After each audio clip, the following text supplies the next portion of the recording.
Blog Talk Radio. Shalom, Lekulam. Peace to everyone.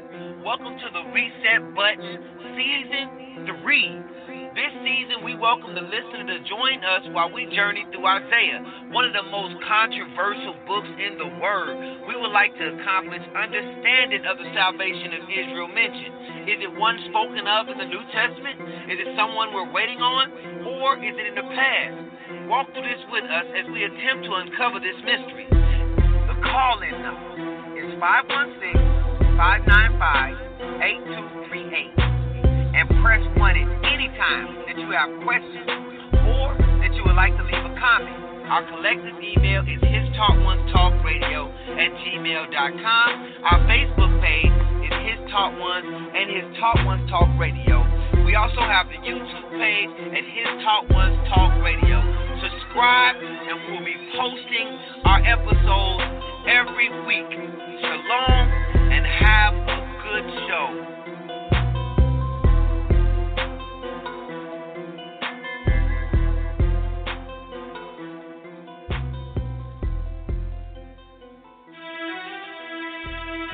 Ladies and gentlemen, welcome to another season of His Taught Ones. Talmidim, yo, here we go, back at it again. You did, yeah, yourself, Shema and some friends. We learned hard through better sheets, the Melechim, now fresh start to what is hot. I never yin, yeah, here come the prophets, they're dropping some knowledge, abolishing doctrines, apology nonsense. They bring the word, you can call them the pinpoint, given by the hand of the head, he is the pinpoint, yeah, or could it be it's another? So many differences from the children, it's a misnomer. Honestly, the aroma is hideously unbearable. There is no one accord. How dare we say that we're hearing you? I don't want to see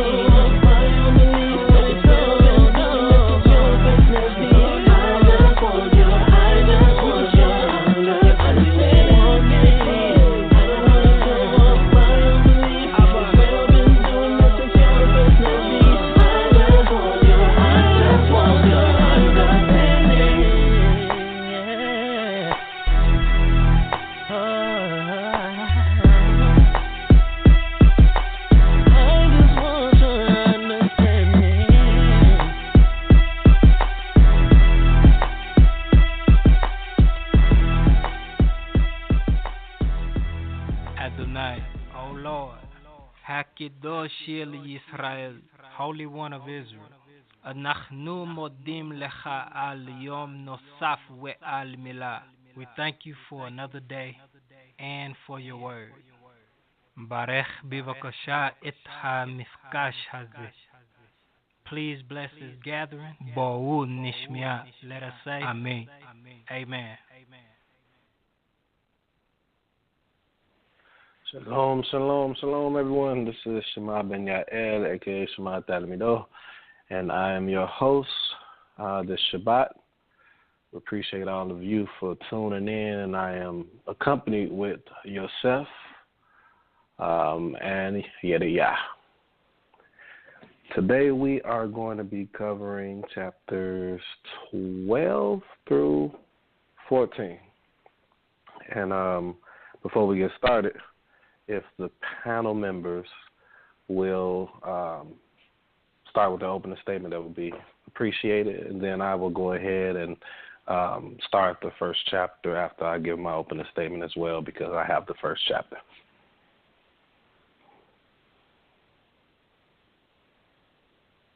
So y'all go. This is Joseph Howard, and I want to welcome everybody to another week. And also just say that I'm excited about the stuff that's coming out. Good stuff in there for what I've seen. And I don't even want to give up too much, but it's a big one in here, I guess I could say, that had me press a reset. I don't want to, I could say, for sure press a reset, but I was going to say that, it's kind of been leaning that way anyway, but I'll wait till you get there. I don't want to reveal too much, but I will announce, what I used to think and what I see now. That's what I will do. But that's all I got. Shalom, shalom. All right, this is Brother Yediyah. I'm excited to be here today. I want to say shalom to everybody that's tuning in right now, and I'm just ready to get to the word and hear about this reset that yourself got, and I'm also I probably already know what it is, but I just want to say that at this point, especially based off last show, the rest show, coming off the rest show, it's like I just pray and hope that people can have an open mind and at least like consider the stuff that's being revealed right now, and just be open. Let your religion, like, put it to the side, at least during these 2-3 hours that we on here. Just put it to the side and just really listen to what's being said, and then take it into consideration before you just pick that religion back up and move on in your life, through the week into the next show. Just put it to the side. You know what I'm saying? Whatever it is you currently believe, just put it to the side. Hear what's being presented, and then, pick your religion back up after the show. And then, if you hit your reset button, that's on you, but just at least consider what's being said. I mean, when I come to this forum, my religion is put to the side. When I study these scriptures, my religion is put to the side. So when I present, I'm not regarding my religion first and foremost, and I'm not regarding nobody else's religion. So it's not no personal attacks on nobody's religion. It's just all facts. You know what I'm saying? That's all I'm speaking about is facts. All I'm trying to do is get to the truth, and that's my only objective.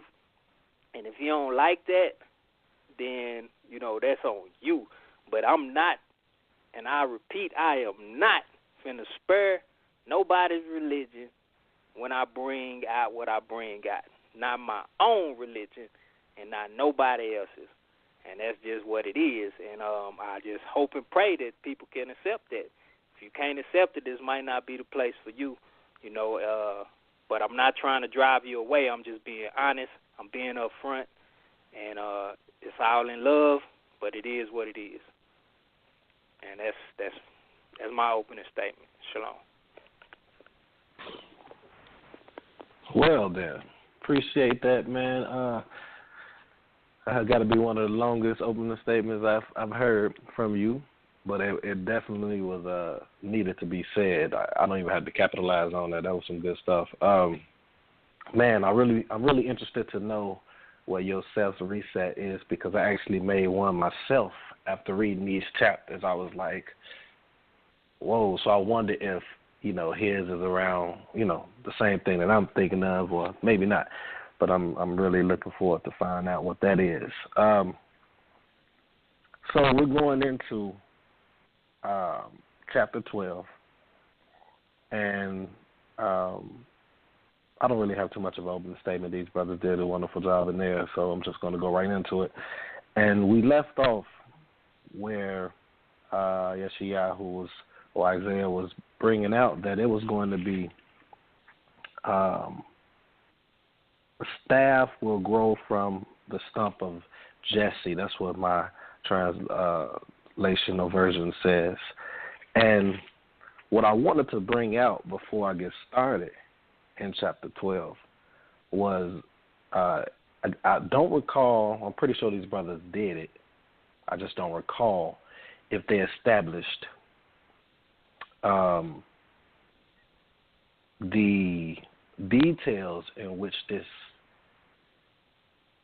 staff from Jesse had attached to him, or her, or whatever you want to call it, had attached to what this staff was. A lot of people use it towards the future, but our past. So we know what that can be attached to. But I want to continue in going down to like verse 10 in chapter 11. I just want to bring something out. Give me 1 second.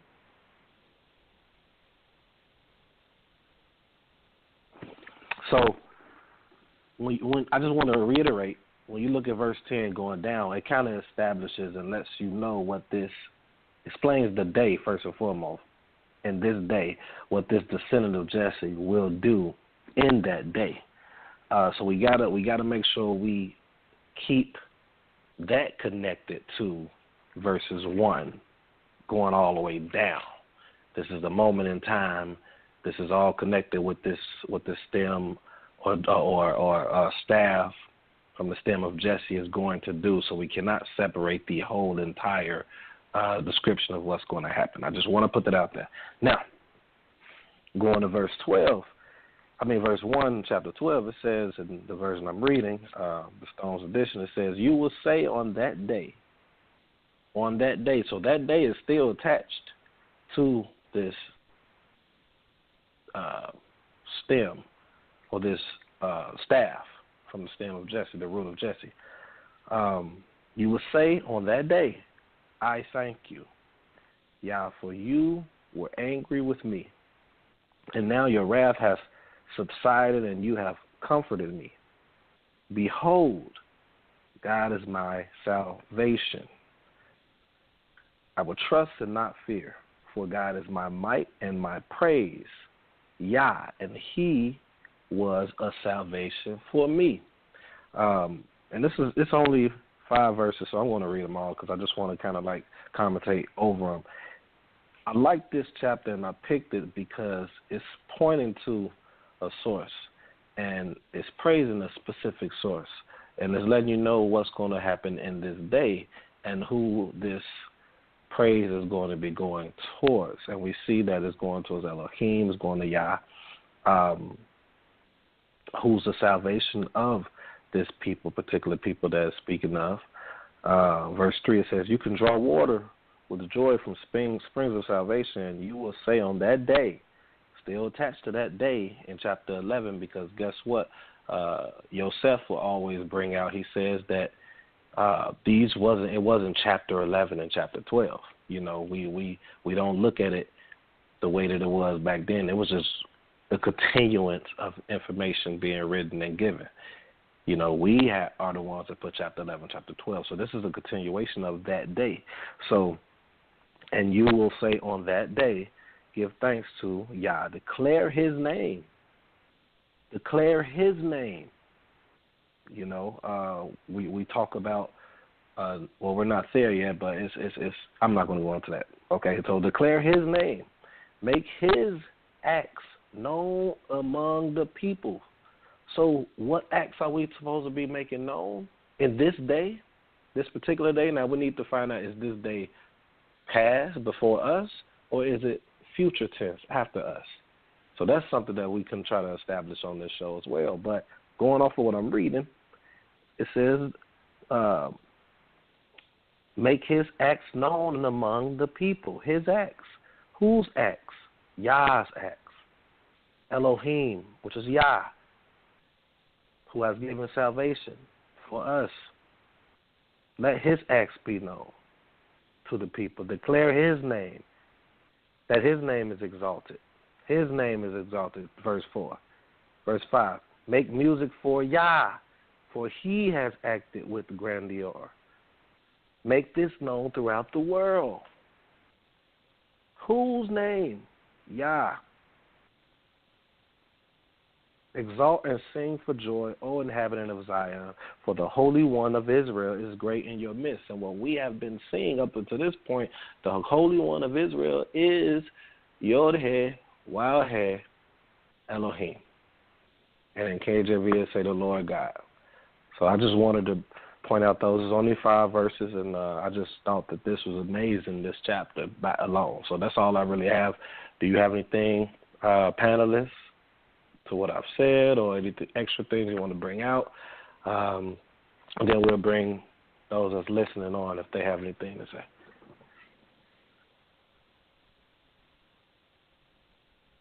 I guess I don't know.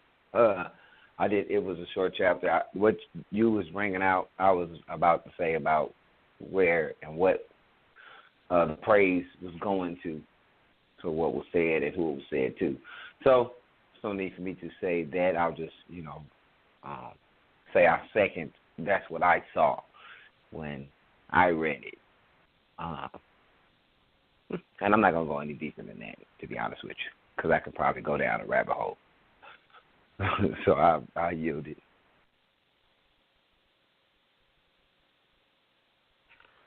All right, man. As the brother said, man, it's really, it wasn't that much. So the only things to really pinpoint on is what you said, and just the Lord part. A lot of people call many people in authoritative positions Lord, but we know that the Lord in this text is Yod Hey Waw Hey. So, and if that's not enough, we see the word Yah there. So I think that was important that you pointed out Yah. Like, no matter, like, if we want to get around or try to dodge the fact that it says the Lord in the English, and whether or not you want to adhere to what the Hebrews say, you can't get around the fact that it say Yah, because it said in English. You know what I'm saying? So we can't get around that. So I think that is important. And one of the things I think that you put out that was real important is say in that day. So we do have to identify what that day is. Some people do believe that it is something like in the future, because like you connected 11 to this, it is a continuation, and we go back to where it's talking about this stem coming from Jesse. And a lot of people's beliefs is that is or was something like way in the future then. So then we will have to question this calling, which name we calling upon. So that will have to be in question. Like, whenever this is, we have to question the name that is supposed to be called, because if this is prophecy, this says, basically this is a hymn of praise that the people will be singing in the day that happens. So in the day, whichever day we want to identify it as, whether that it came during, like, shortly after that time, or during the times of the New Testament, or a time that is to come, we have to take into consideration what he said the people would be saying. You know what I'm saying? So the question is, if we identify with the New Testament, is that what the people were saying? Do you read that in the New Testament? And then what name is people currently saying right now, if it was to be at a time that precedes us right now? And if that be the case, we know the name that they calling on. So would that have to shift before that time comes? So these are all things that I consider when I read this. I have my own thoughts on it, but I'm not even going to speak on it right now. I don't want to influence anybody else's thoughts, but I just want to put all the scenarios out there. If y'all do want to know what I think, then just ask me. But I'm not going to put it out there. But if you do want to know, whether in private or on the show right now, if it's right now, hit one and ask me. Or if it's the panel, just ask me when you speak again. Or, y'all can shoot me an email or inbox me on Facebook. That's all I got for this chapter. Oh, no, I don't. Excuse me. One more thing. In verse, I guess, 5 in his translation, but 6 in the New King James Version, it says, cry out and shout, O inhabitants of Zion. This is another thing. For great is the Holy One of Israel in your midst. So we do have to understand that this song is directed to those who will be living in Zion, or Zion, how most people pronounce it, but Zion. And it said, for great is the Holy One, and there goes that alias again, the Holy One of Israel. So we know this is alluding back to Yah in context, and that's all I got. Shalom. I'm glad you said that was verse 6 in mine as well, but I'm glad he said something about he elaborated on the point in time. I want you all to remember that, because before we are done with these 3 chapters, it might be something that's brought out in regards to that, to kind of give us a consistent value, so to say, or so to speak, or perspective of how we can view this day going from chapters 11 to 12. So that's all for that chapter. Do we have anybody that's listening in that has anything to add, any questions, comments?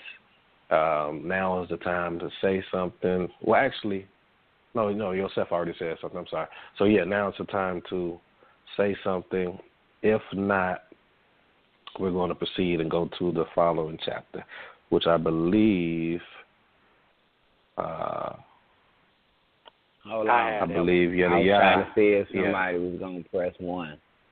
So, I want to know, what are your thoughts? Oh, my goodness. What are you talking about, man? He said, if anybody want to know, I want to know. Ain't like to press 1. Come on, I can't inquire. And he said, man. Yeah, okay, that's right. Okay, so my current thoughts on this, which will be brought out a little bit more in my chapter and in your chapter, but as of right now, just going off of what's before us in chapter 12, I'm just looking at it as when you go back, it's talking like he said he connected to 11. So he's saying they're going to go into, like, somebody coming up against them, they're going to go into captivity or whatever. They're going to be, some people supposed to come from far off. This is what we've been reading up to this point in context. And so when you connect it say, this salvation is going to come. And so that's one of the main things right now, far as this season is concerned, especially based off your mission statement. He was like the salvation of Israel. He was like, is it, he say, we want to know, is it something that has passed? Is it a future salvation? You know what I'm saying? Like, when you listen to the open statement, like, so that sets the tone for what we actually trying to figure out here in Yeshayahu. So now we get into this salvation thing, because in 2, it said, for Yah, the Lord, or Yod-He, or Waw-He, is my strength and my song, or am song. He also has become my salvation. So has become, this is a song that they will sing after the fact, right? So I think this is very, very important. You go to 3, therefore, with you will draw water from the wells of salvation. So now we're getting into this whole salvation piece, right? And this is where it comes into what salvation? What do you mean salvation? And this is where it's going to get to. And I'm going to really bring it out when we go to these next 2 chapters. But when you look at that and it say, praise the Lord, so we know that some type of salvation is what's going to cause them to be singing this hymn. He has done excellent things. This is known in all the earth, right? That right there when we say all the earth, I think that stems up a problem because people are looking at the aspect of all the earth. I am tempted to look at this word translated as earth, but I will do that at a later time. Cry out and shout. What verse is that? That's 5. Verse 5, okay. Let me look. Go ahead, though. All right. Cry out and shout, O inhabitants of Zion. So this is where the problem lies, okay? I believe this is where the problem lies because it says inhabitants of Zion. So this means this salvation has the location of this salvation or the location of this group of people singing this hymn. They are located in Zion. Okay, so real quick. Thought, in Hebrew, because I'm looking at it right now, it says Bekal haaretz. Okay. Bekal haaretz. Okay. So that should be in all the land, right? Okay. But eretz can be also it could be land, earth or correct? land. Right. It could be earth or depending land. on context. Right. Mm-hmm. So this could be translated in all the land. Right. You get what I'm saying? And that would change your whole perspective on what this is actually saying. Because if he brings salvation to the land, but then when you go to 6, it say, "O inhabitants of Zion." So Zion, how we go that's from the whole earth, Zion. right? How we go from the whole earth directly talking to the inhabitants of Zion. You know what I'm saying? So that's why At C2. Sorry, Slicha. At C2, I'm glad you brought this out, man. I'm really glad you bringing this out because this is important. You see, we just looked into what this word was, but then attached it to the next verse contextually.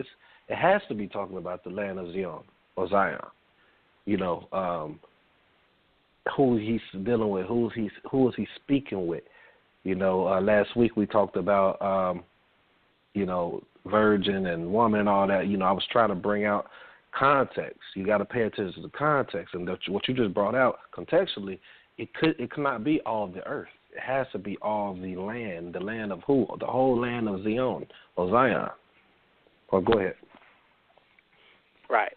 So, and for that reasoning, I'm gonna tell you that automatically eliminates to me the New Testament for me is eliminated with the whole context of this because they don't call on Yah in the New Testament. So it either has to be a future thing, like future, beyond us, or it already happened back around the time of those kings, which leads me back to chapter 1, verse 1. Yes, sir. So, with that, I rest, and that's my thoughts right now. Oh,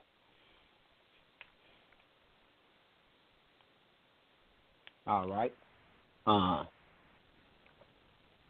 Yeah, basically what I'm looking at is when I read them, where am I placing this, and what I will say. Let me pull it up. What I will say, one thing that I am looking for, possibly on a literal standpoint, instead of some kind of spiritual thing, because I have to look. But if the word ever references, I'm going to read from Isaiah 11 and 11. Okay, it sets its hand to recover the second time. Okay, I'm looking for that also. So a recovery of the people again. Who I left from Asher, Egypt, Pathros, Cush, Elam, Shinar, Hamath, and from the islands of the sea. Because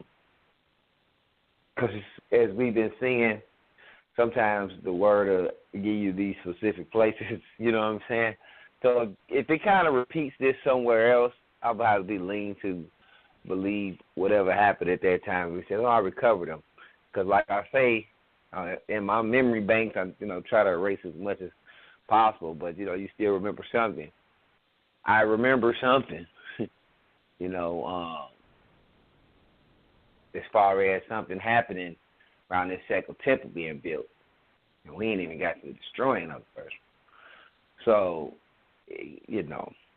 that's why I'm like, Now, I will say that originally reading this isn't the reset moment for me, but originally reading this was something that I had placed future, in time. And like I said, I'm not saying it's not. I just don't know yet. So I don't want to lean into any preconceived notions. But it also can be something that already happened. That's where the open-minded part come in when actually dealing with the scriptures.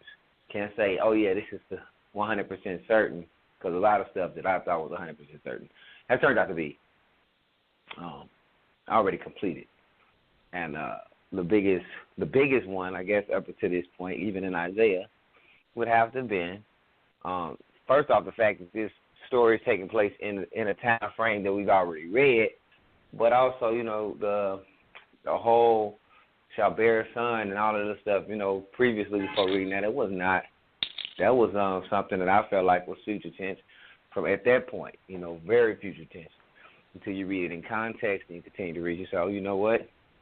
I made a mistake, or I didn't understand it. So the first time this was read, yeah, I was like, okay, this is future tense, but I was kind of running through it. You know what I mean? I got more since the last time I've read it. So now it's more so of a question when before this show, I was like, okay, this seems to be future, and I just marked it off as future prophecy as far as end time type of future previously. So that's what I'll say. But now that I run back over it, let me put this in there. Now that I run back over it, I say, oh, this might not be that. So I'm just looking. And that's all I'll say. I'll yield. All right. Before we pass the mic to Yedaya, great things that both of these brothers just said. I want you all that's listening to really pay attention, man, because I like the fact that Yedaya brought us back to Isaiah or Yeshaya chapter 1, verse 1. That cannot be ignored. Though we're still trying to figure it out together, and what day, but if we see a consistency, that's what I like to promote a lot. I like to promote consistency. If we see a consistency of events within this topic pointing backwards, then it's not really another answer, to be honest with you. But so keep in mind Isaiah 1:1. Keep in mind what Yedaya just brought out. Keep in mind what Yosef just said. And let's see if we're going to see anything in the upcoming chapters on the show today to answer this question of what point in time this was at. So without further ado, I'll pass the mic to Yedaya. All right. Toda, Achi. All right, so I got Yeshayahu, Isaiah 13, and in the beginning of this chapter, we have a proclamation against Babylon. Just keep in mind that towards the end of 2 Kings, we saw Babylon come in and take some people captive. So let's just keep that in mind.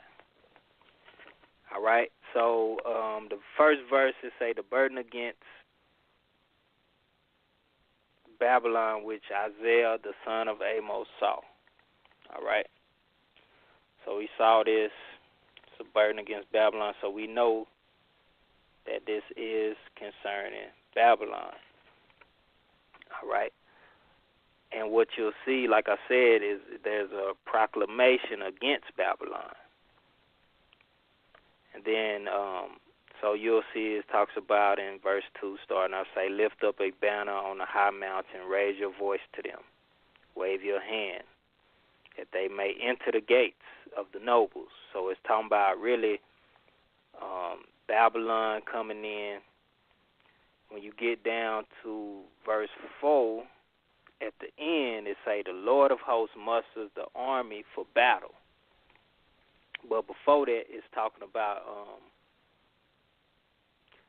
you go up a little bit, say, the noise of a multitude in the mountains, like that of many people. And then it talks about kingdoms of nations gathered together, right? And we remember that he said he was going to bring some people from a far country, right?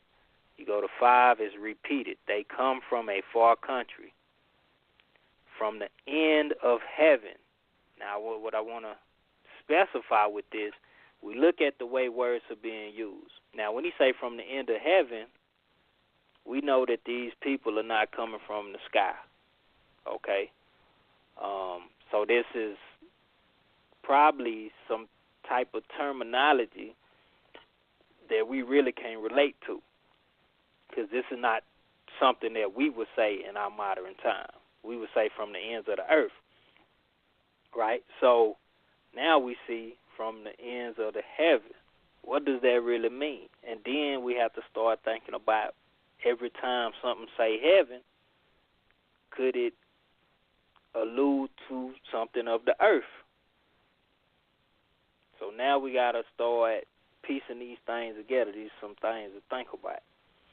But anyway, it say the Lord of his weapons and indignation to destroy the whole land. Shema, can you look at that word land right there for me?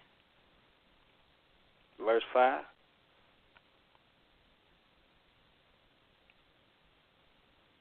Oh, I was sitting there talking. Can you all hear me right now?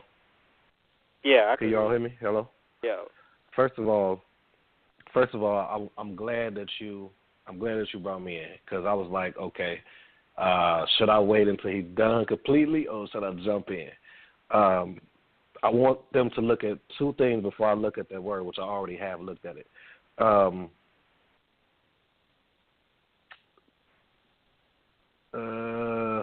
Now, correct me if I'm wrong.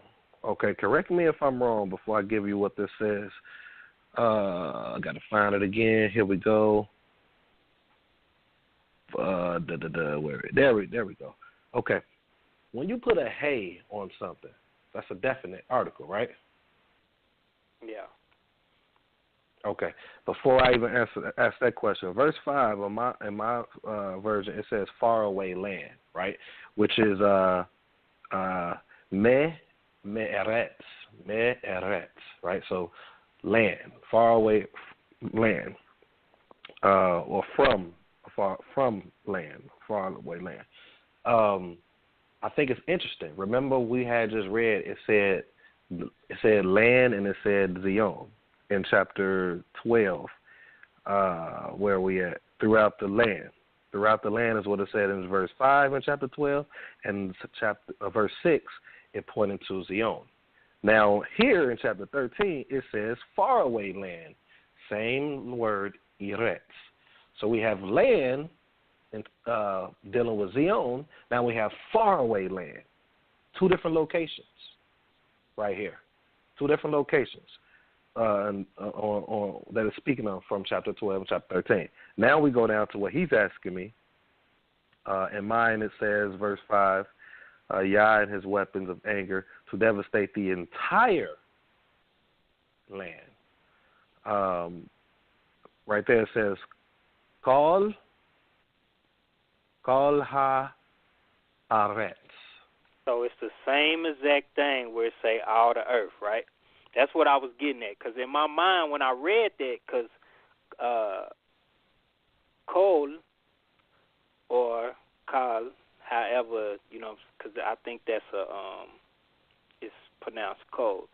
But either way, that's what I heard in my mind, because kol could mean whole. It just means the whole of something. So all, whole, same thing.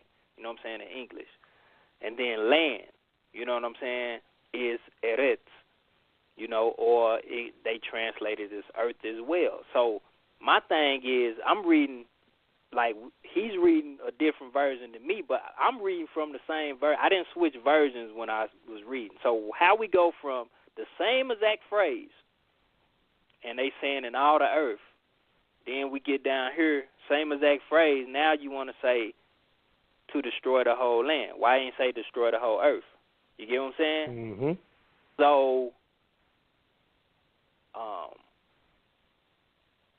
I'm just doing textual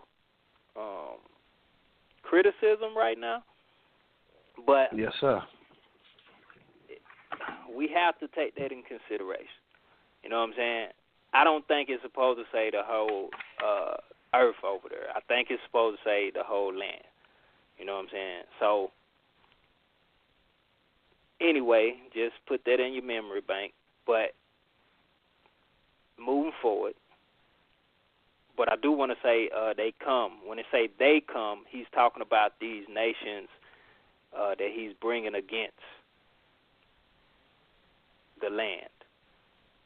So they coming from far country. Yeah. What is your take on verse 5 when it actually says Me'eretz, faraway land, from a faraway land?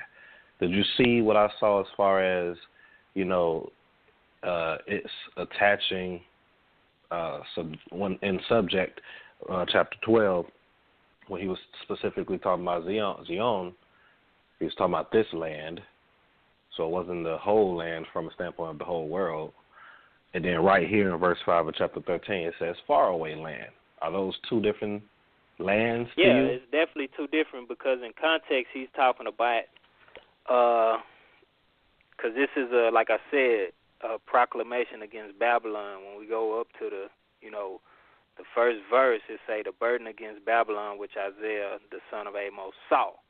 And that's going to continue when we get to O's chapter, Yosef. So the context of this is going to continue with Yosef. But it's starting off talking about them coming to invade. But we know that Babylon, remember when we read in Kings, he had multiple nations that he sent in. He had alliances. Maybe I should go back. Maybe I could show this on the page or something. But when we go to 2 Kings, he had multiple different nations that he had with him when he invaded Jerusalem. So this is what this is talking about. And it's talking about they come from a far country. That far country is Babylon. So that is alluding back to Babylon, because we read in context that's what this is talking about. So they are coming, the people that the Most High is sending against the inhabitants of Zion, because that's where Yehuda, when we go back to the first chapter, because this is what this is about, is Yehuda and Jerusalem. Zion is in Jerusalem. So when he's sending people in from a far country to come against them in Zion. So that's basically what's going on here. So the two lands are separate. You have one land that he's speaking of, Babylon, that they coming. And we remember that they're going to take some people with them to Babylon. So they coming from a far country to destroy the land, invade it, and then, you know what I'm saying, this leads back or leads to the next verse. So it's a well for the day of the Lord. Huh? No, I wanted to say, I want to make sure the listeners hear that is the reason I'm saying land, because I want to attach the both. So they're coming from a far land to destroy this land. So it's right. two. So they know it's two different lands. He said, Right. far country, still a far land. He's right when he say country, but I want you all that's listening to know that that's the same word in Hebrew. Eretz, land. They're coming from a far land to, do this land. Go ahead, I'm sorry. I mean, land, country, land, same. Like, when it comes to English, like, that's why it's kind of, like, you can choose a word that best fits something that you feel like it fit, but in Hebrew, there's really no distinction. These words mean Right. one thing, like, you know what I'm saying, opposed to in English, is various words that they attach to this one Hebrew word. And it that can change the whole whole dynamic. Whole thing. You know what I'm saying? When they say all the earth, you thinking earth like you talking about this round circle, the whole thing. You know what I'm saying? But earth to them, when you think of earth, just like you say, he had a head full of earth. That means he had a head full of dirt. You know what I'm saying? I could say that. But earth, we have to understand, earth just means the soil or the ground. You see what I'm saying? So it's just a play with words a lot of times. But once you get to understanding the etymology of words, you understand that, okay, it's just like denotation versus the connotation of the word. And with the Hebrew, it's more concrete. So you look at it as, okay, the denotation of it. That's what I roll with. And then I use the context to figure out the connotation. But go ahead. I think somebody was talking. Yeah, I'm going to say that I think that the answer to this question is going to be revealed in this chapter. I'm going to see, what you say, but I got a couple things I'll add to it when you get there. But if we read in context, I'm going to bring it out when it's my turn if you don't say. If you don't, show some stuff there. But I believe that we can make this a conclusion through just reading what's going on also. So you don't even have to go into super into the Hebrew for this answer too. To know that it's the same word and it's denotated into a couple different things, that's good. But even if you wanted to play these people would know better than you know, so they use earth, you know what I'm saying? And just like you saying, earth can mean multiple things, but when you look at the context of how things are about to be laid out, you might not say earth too swiftly. You might say, I don't know about that. You know what I'm saying? That would mean that you have to either write history or rewrite history because of what's going on at the time. That's what I'll say. Because I want to make sure that he gets to his point. I don't want to take any food out of his mouth like a term. I don't want to snatch up some of his points. It's all good, man. It's all good. What I want to get to, though, is this in 6. It's stated in a few verses, but in 6 it talks about for the day of the Lord is at hand. It will come as destruction from the Almighty. So this destruction, we just talked about a destruction of the land. Now here come this word, this phrase, this catch phrase that everybody want to pinpoint to the end of the end times, the day of the Lord, right? It will come as destruction from the Almighty, right? I'm not going to go too deep into it right now because it's going to be stated again, and that's when I'm going to really bring it out. Therefore, our hands will be limp. So it's going about this stuff, about this destruction and what's going to happen. You go to 9. Behold, the day of the Lord comes, cruel, with both wrath and fierce anger, to lay the land desolate. Now we're going back to the land. So what is this day of the Lord for? Wrath. That's my reset button, by the way. Oh, okay. Wrath. That's fierce anger.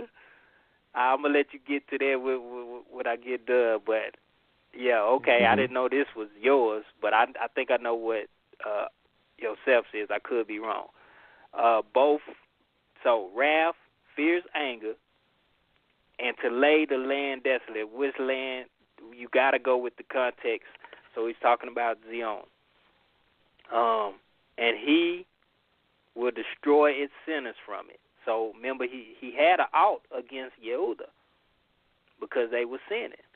So that's what he's talking about. It's now we go into this where everybody alludes to the end times because they say, oh, this hasn't happened yet. For the stars of heaven and their constellations will not give their light.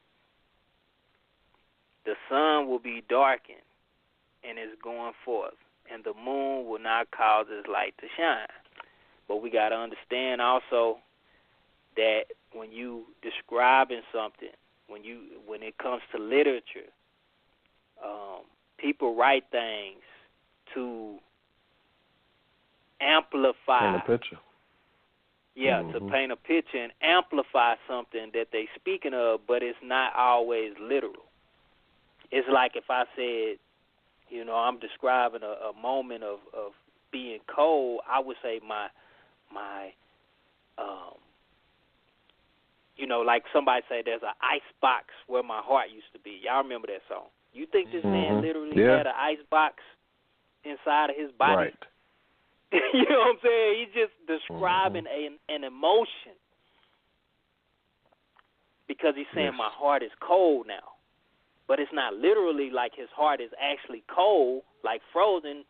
You see what I'm saying? You see where I'm going when it comes to literature and poetic speech.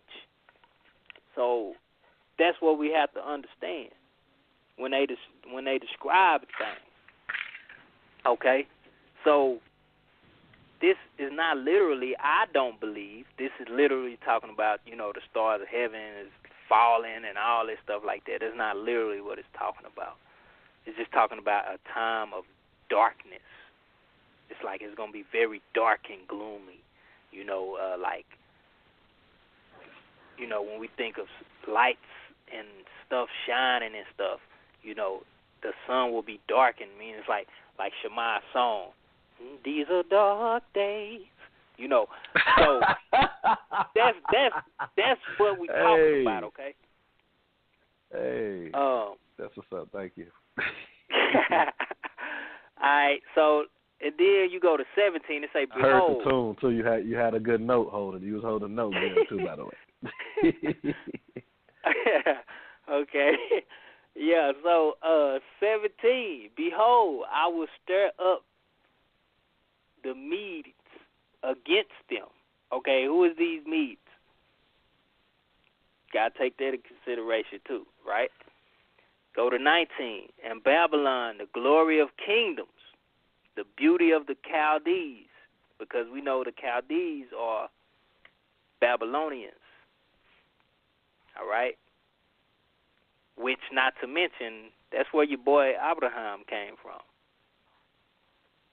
Okay?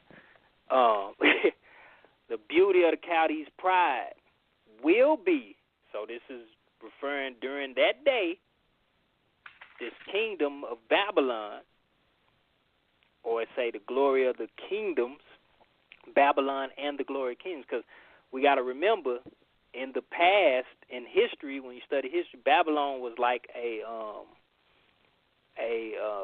superpower. So that means they had multiple kingdoms up under them. So the beauty of the Chaldean pride will be, so during that time, as when God overthrew Sodom and Gomorrah. So the Babylonians, or the Babylonian kingdom, accompanied with the kingdoms, is going to reign, is basically, and they're going to basically oppress them. And the Chaldeans' pride is talking about, that now pride is going to go to the next chapter. I want y'all to keep this Chaldeans' pride. I want y'all to keep that in mind, okay? Before we get to this next chapter. And then it say, her time is near to come, and her days will not be prolonged. So with that being said, this is the words that's coming from the Most High. He said her time is near.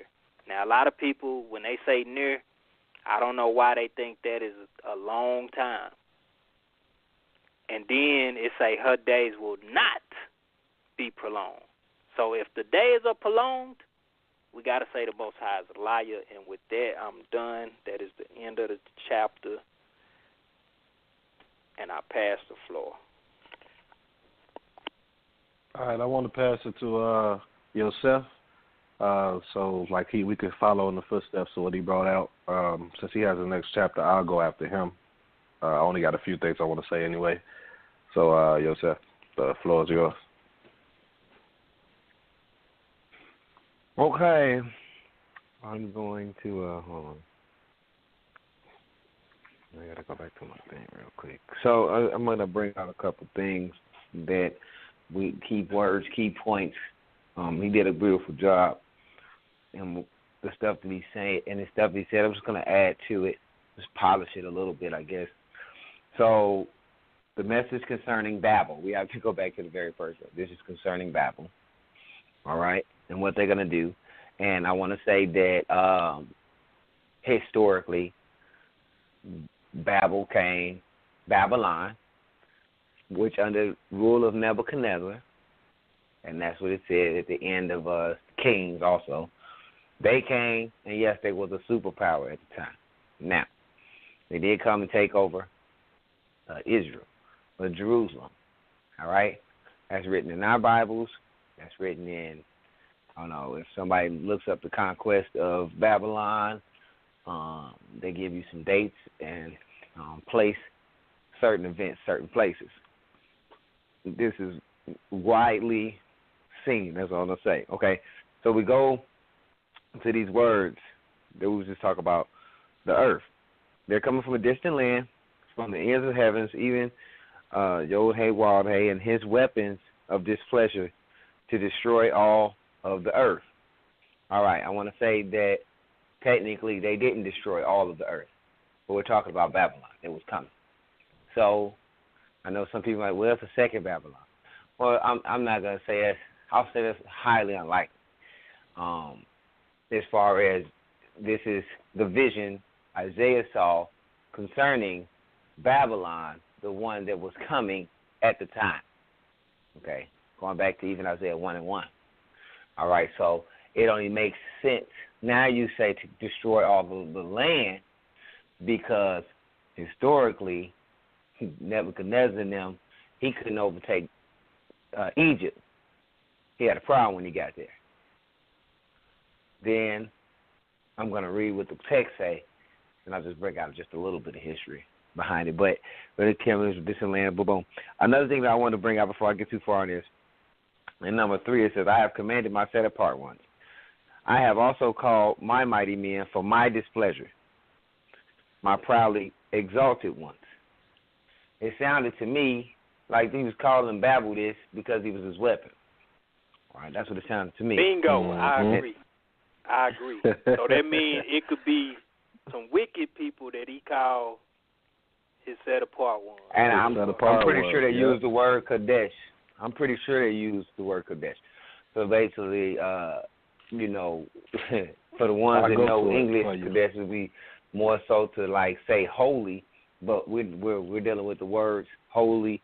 To us means sacred, consecrated, cleansed, purified. That's the way our thought process goes. But the thought process for Hebrew, that word does not go. Okay. All right. You know what I'm saying? So, in the Hebrew, set apart Kodesh, I'm very picky about my words nowadays too. You know what I'm saying? You can be talking about you got a set apart spirit, but it don't mean that you got the when you really think you got. So, I could never fight somebody saying they got a set apart spirit, because you might. All right, we don't know what it's set apart to, good or bad. All right, and that's just knowing the Hebrew. I mean, I could have jokes if somebody say, "Well, you ain't got the spirit I got." I might not want that, because. We keep going. But he did say he called them his set apart ones, his mighty men, for his displeasure. Then you go and it says, they're coming from distant lands, and his weapons of displeasure to destroy all of, I'm going to insert this, land, all of Jerusalem, all of Zion, all of Israel. I'm going to insert that in my understanding because I know what happened in history. All right? Okay, how for the day of yours comes destruction from the Most High. Another thing that I want to continue to point out is the only person that sent somebody against Israel is the Most High. Nobody's able to come, do their own thing. The Most High has been sending them. Also, lining it up, he's been sending people, it's crazy, he's been sending Israel against Judah, then send somebody against Israel, I'm talking about the 10 tribes, because they was wicked and going against Judah also. So it's like a double whammy. All right? And I be seeing, as I see in my thought process is, the Most High would allow or even set up something or orchestrate something to where you do something which falls into some craziness so he can punish you for it. That's what I'm seeing. I don't, this is personal. That's what I've been seeing. He's raising up people, sending them against people, and it doesn't just happen. It doesn't just happen overnight. This is like a cycle of things that happen, a chain of events. And next thing you know, bam, David's son is fulfilling the prophecy that was spoken against David, about having sex with his handmaids in front of everybody. You know what I'm saying? Like, he put a prophecy out there. Man, I'm not even going to that. If y'all been listening to the show, y'all know what I've been pointing out. So I'm just going to keep pointing it out as I come across. All right. Okay, 9. See, the day is coming, is coming fierce with wrath and heat of displeasure to lay the earth waste and destroy its sinners from it. Going back to that earth, I'm going to inject what it's been talking about this whole time. The sinners out of Israel. Okay? I'm going to also bring in a little bit of something to stop me if I get long-winded. The Most High doesn't have a covenant with everybody. Okay? It's a covenant with Israel. So he never really said he cared about what the other people did for the most part. He cared about what Israel did. Have a covenant with him. They the ones said they would follow the law, not everybody else. Okay? Hey, let me interject real quick something as well that we need to keep in mind too. Now, what he's saying is true, but I want to add that before he chose Abraham and he sent Israel into the land, there's still a connection with the land. Because he sent them in to actually take the people out. Same thing he doing with these other people, he did with Israel. You know what I'm saying? But he made an actual, we read the covenant he made with them. Now, we have to keep in mind also that this is a Hebrew book. So we don't have the books of the other cultures. So we don't know for certain that they never had any dealings with Yah. But we read in a Hebrew book, so we know for sure that the Most High is dealt with. And in the book, we do also know in the future that he said that he only specifically was over Israel, but the other nations had whatever. So I just want to throw all that in there. But it is not like he don't care what the other ones are doing, but we do know that he cared what they do in their land. So I do want to say that. Let's say that. Yeah, that's a good point. Let me make that clear. The covenant was, he was getting them ready for a covenant to follow suit when they get into that land, because there's certain stuff they had to do in that land, even letting the land rest every 7 years. Now, do I say because we're not in that land don't follow laws? That is not what I'm saying. Do not misinterpret what I'm saying. Do I feel like certain things we can't do because we're in the land? That's inevitable, because we're in captivity. So you can't 100% do everything, and some of the rules don't even apply to you. But anyway, to hold somebody to a standard of a law, you have to present that law to them. And yes, Yah is correct. later on it says, only you have I known that all the so I punish you for your iniquities. I didn't want to bring that scripture out, but it's right there. Sorry. So, I mean, I don't even want to go deeper into that meaning, but I'm pretty sure y'all have heard that before. So, I'm going to keep on going. And we know that they were sinning. We know that the sin that they was doing, we've read that in 2 Kings. All right? So he says he's going to punish them for their sinning. So it makes sense that he's punishing Israel for their sins because that's what he said he was going to do. He didn't say he was going to punish everybody, the whole world, and name off a whole bunch of different nations. He never said that. So I would not assume that he's going to punish the whole world for their sin. All right? And I'm not saying he does it, but that's not what this text is saying. This is what I don't interject my own belief system. All right? I'm just lining up from what happened, what he said was going to happen, and what's happening. All right, I'm going to keep going. I want to know, Shema, if you can find out, and I shall punish the world for its evil and the wrong from the crookedness. They use a different word right there. What verse? As we know, what verse is that? 11. 11. So okay. Another thing I want to say about this world, I'm just gonna give a little analogy of something, right? World is not also just this big gold thing. I'm gonna give you your own thought process for you to feast on. You ever had somebody ever tell you, like, man, I was in my own world? All right. It's everything pertaining to you. Okay. So Israel, that's a world. Everything pertaining to them. Their own world, okay? Technically. All right, as far as the thought process is going. I just got to throw that out there because we look at the English and we would give a definition from what we know the English instead of a definition of what the Hebrew thought could be or is.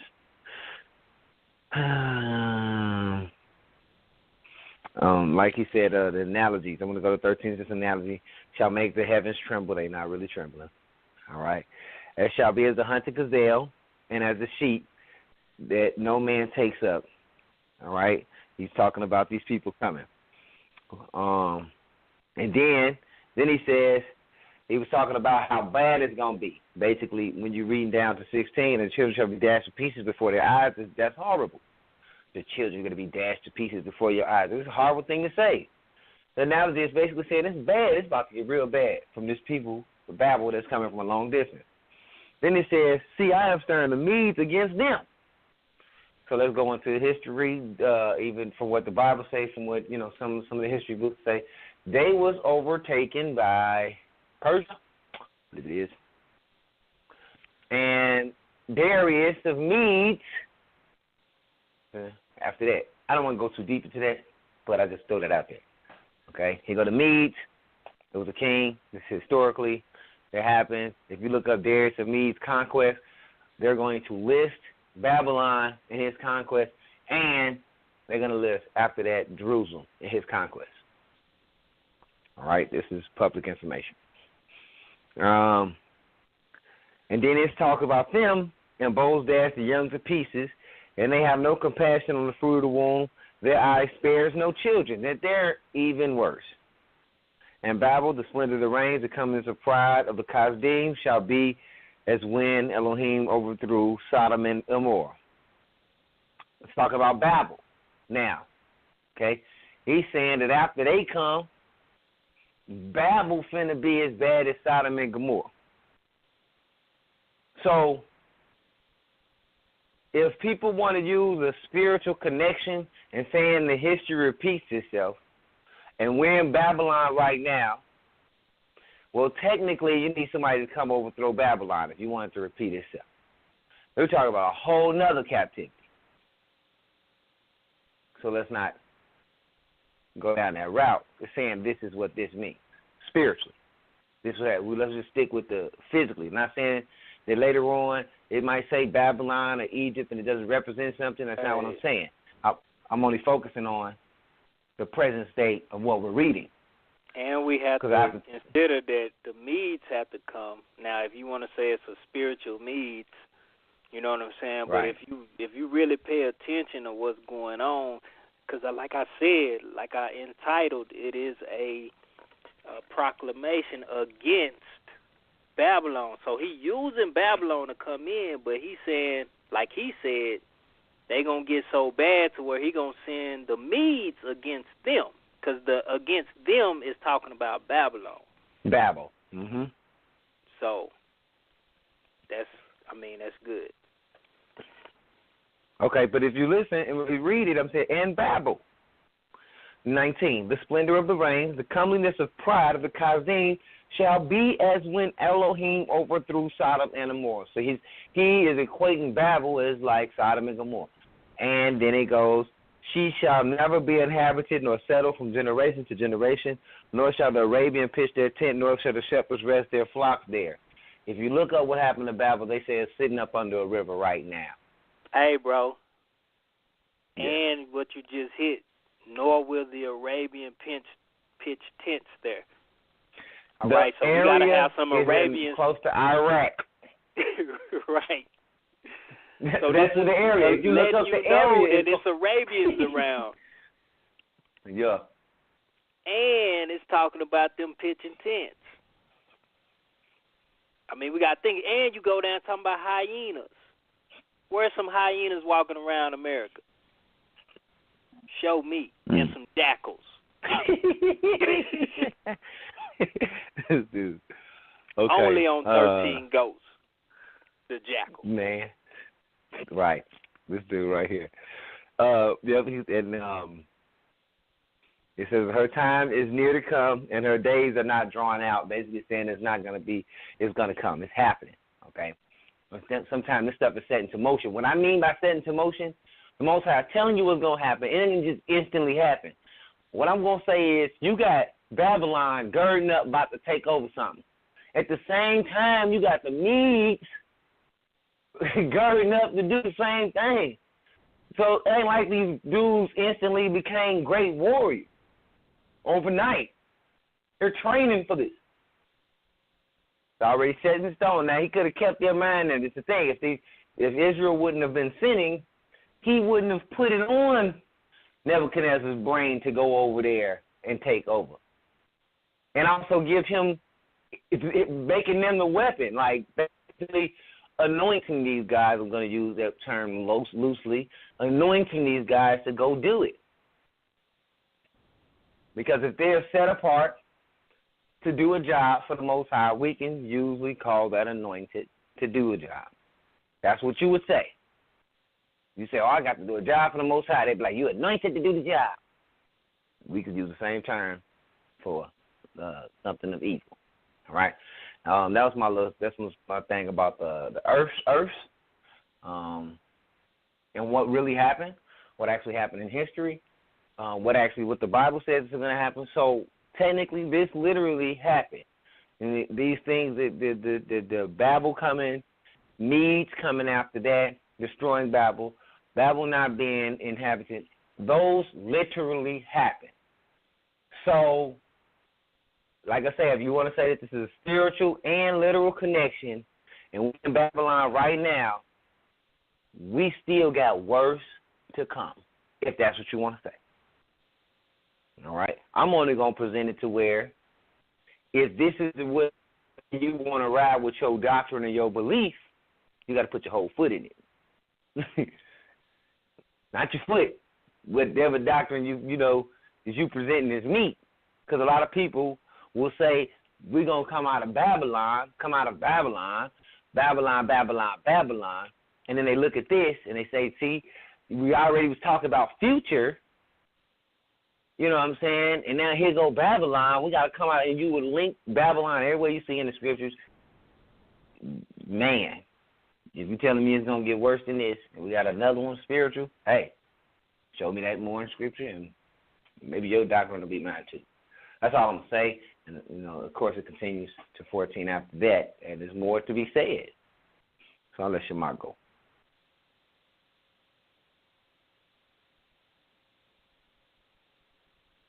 Appreciate that. Appreciate that breakdown. Okay. Yeah, the mute, man. The mute be strong. That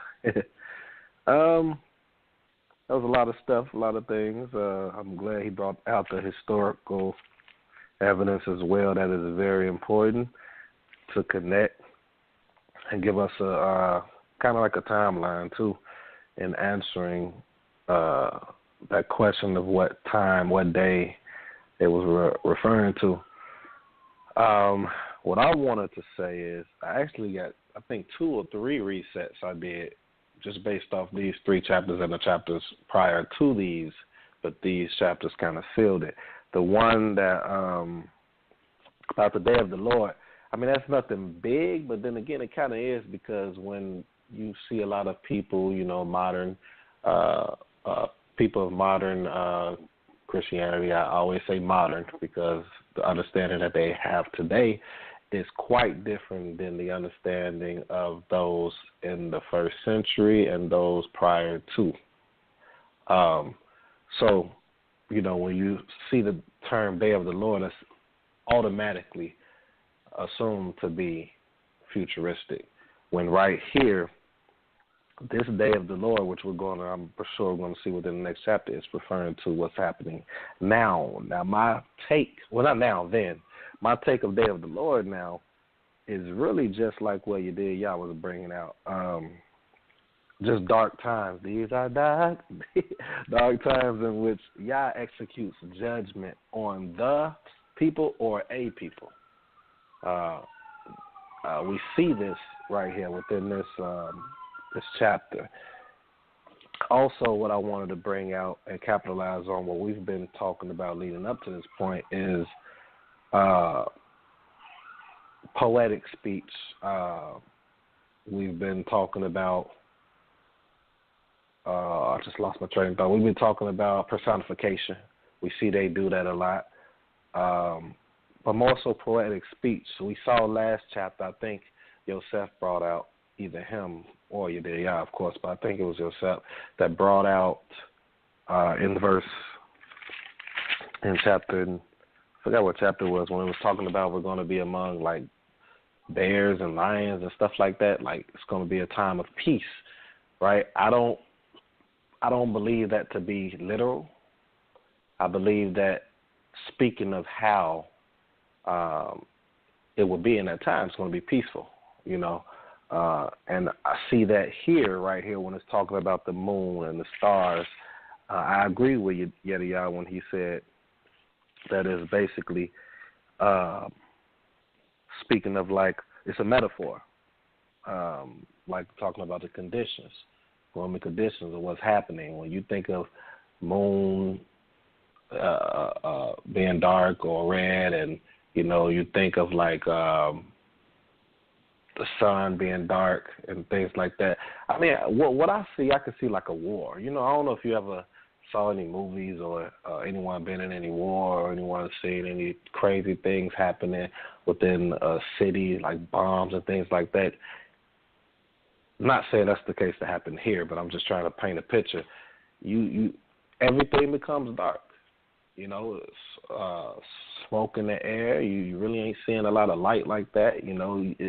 It's just, like he said, they're really amplifying this picture for you to get to understand what's happening, understand the state that their minds are in, the conditions that's happening at this very point.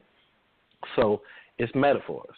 I don't believe it to be the way that the doctrines are being taught today, just based off what's happening going on right now, because this is actually attached to this period as we're beginning to see. So, was there anything else I had in this chapter? I think that's all I have in this chapter. I have one more thing to bring out. I'm going to save it for Yosef's chapter. And with that being said, we're going to allow the audience, if there's anyone that have any comments, anyone has any questions or anything, please press 1 so we can bring you in and let you speak. If not, I'm going to move it along. This might be a 2-hour day. You never know. But it's going to go to Yosef now. He has the final chapter. All right. Appreciate that. And before we go forth, I wanted to read something to you in the very last verse of 2 Kings. For those that remember, and those that don't. It came to be in the 9th year of his reign. Whose reign? Go down to 24.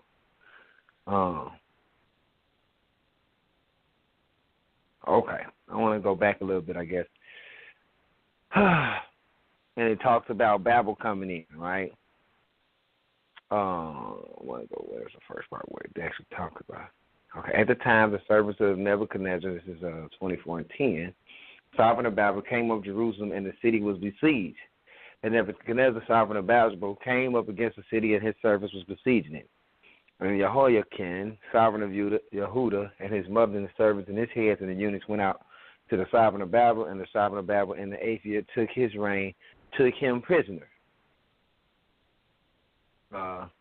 14, and he exiled all Jerusalem and all the officers of the mighty men, 10,000 exiles and the craftsmen and smiths. None remained except the poorest people in the land. This is what it says that Nebuchadnezzar did when he came up. All right. And he exiled Jehoiakim to Babel, and the sovereign's mother, sovereign's wives, eunuchs, blah, blah, blah. And then he set up Mattaniah, Jehoiakim's uncle. This is in 17. All right. For this took place in Jerusalem and Yehuda because the displeasure of Yod-Heh-Wav-Heh until he cast them out from the presence, and Zedekiah rebelled against the sovereign of Babel. And it came to be in the 9th year of his reign, in the 10th moon, and the 10th new moon of Nebuchadnezzar, sovereign of Babel and all his army came against Jerusalem, and they had camped against it to build a siege wall against it all around. And the city was besieged until the 11th year of the sovereign city Yahu. Okay, by the 9th of the new moon, the scarcity of food had become so severe in the city that there was no food for the people of their land. Then the city walls was breached, and all the men of battle fled that night by way the gates with 2 walls, which was by the sovereign garden, even though the Kasdim was still encamped all around against the city, and the sovereign went by the way of desert plain. All right. I'm not gonna read the whole thing. I just wanted to show you that in the end of there, you have Nebuchadnezzar and some of the stuff they're talking about, and the kind of the battle that went on. And now we're going to go to 21. And the sovereign of Babel struck them and put them to death at Riblah in the land of Hamath. So he exiled Judah from its own land. Okay.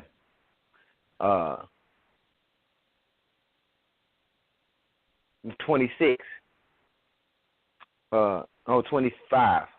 And on the 7th new moon, it came to be Ishmael, son of Nethaniah, son of Elishama. The seed of the rain came with 10 men and struck Eliyahu, and he died. And the Yehudim and the Kasdim were with him at Mizpah. And all the people rose up, small and great, the commanders of the army, and went to Mizraim, for they was afraid of the Kasdim. Remember, I was talking about Egypt before, and how Babel couldn't go up against them. This is the one that's where they didn't win. All right. All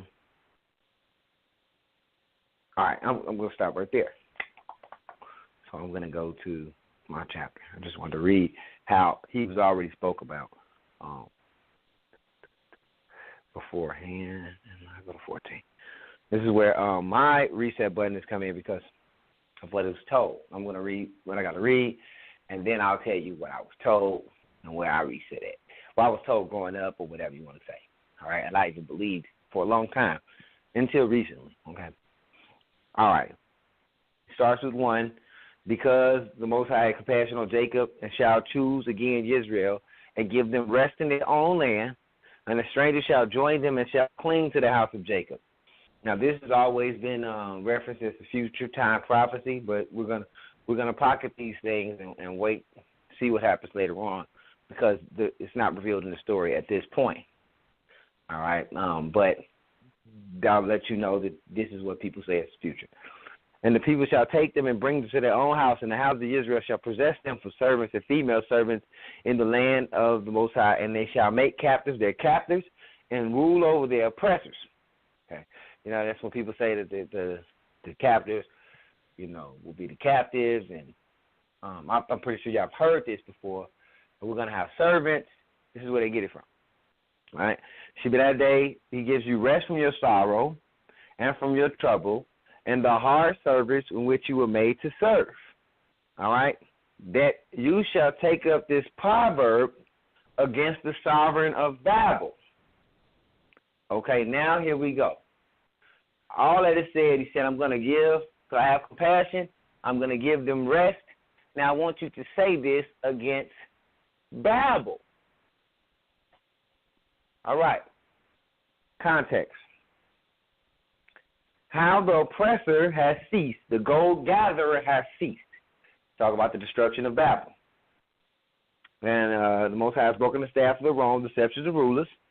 He who struck the people in wrath with ceaseless blows, he who ruled the nations in displeasure, is persecuted and no one restrained. Who is he talking about? Babel. All right? All the earth is at rest and at peace. They shall break forth in singing at all the earth, all of the land. Even the cypress trees rejoice, blah, blah. Okay, 9. So Sheol from beneath is excited about you. Excited about who? Babel. To meet you at this coming. It stirs up the dead for you, all the chief ones of the earth. It has raised up from the thrones all the sovereigns of the nations. Now, literally, the grave is not like, hey, come on, figures of speech. Basically saying, hey, everybody waiting on your downfall. All of them respond and say to you, however, have you also become as weak as we? Have you become like us? Who? Babel. Your arrogance has brought you down to soul, and the sound of your stringed instruments. The maggots is spread up under you, and the worms cover you. How have you fallen from the heavens, oh, I believe KJV says, Lucifer, son of the morning, but in this one it says, oh, Hallel, son of the morning. They've been cut down to the ground, who laid low the nations. For you have said in your heart, let me go up to the heavens, and let me raise my throne above the stars of hell, and let me send them out of appointment to the sides of the north. He's talking about Babel and their pride. Not technically. Because if you just read it, he said, okay, I brought you down. He's talking about humility. And the people are going to say, have you become like one of us? Now, 14 and 12 is a Lucifer type of verse that people go to. I know I went to it. It was to prove Lucifer. This is not what this is saying. This is talking about this certain person that he was addressing, not the spirit that was inside of him. Okay? Because he says, have you become like one of us? That's regular people on the earth. Nowhere have I ever seen Lucifer like a regular person. That's not even a doctrine that people would ever say. They would say he's a spirit. He goes to and from, seeking on whom he's devoured. That is not like one of us. I can't do that. Okay? So with that, even with the context, it wouldn't make sense as far as Lucifer. All right? And who laid low the nations. This is, you talk about Babel, who laid low the nations. All right? You have said in your heart, let me go up to the heavens. Not literally. All right? 15, but you are brought down to Sheol, the sides of the pits. Those who see you stare at you and ponder over you, saying, is this the man who made the earth tremble, who shook reins.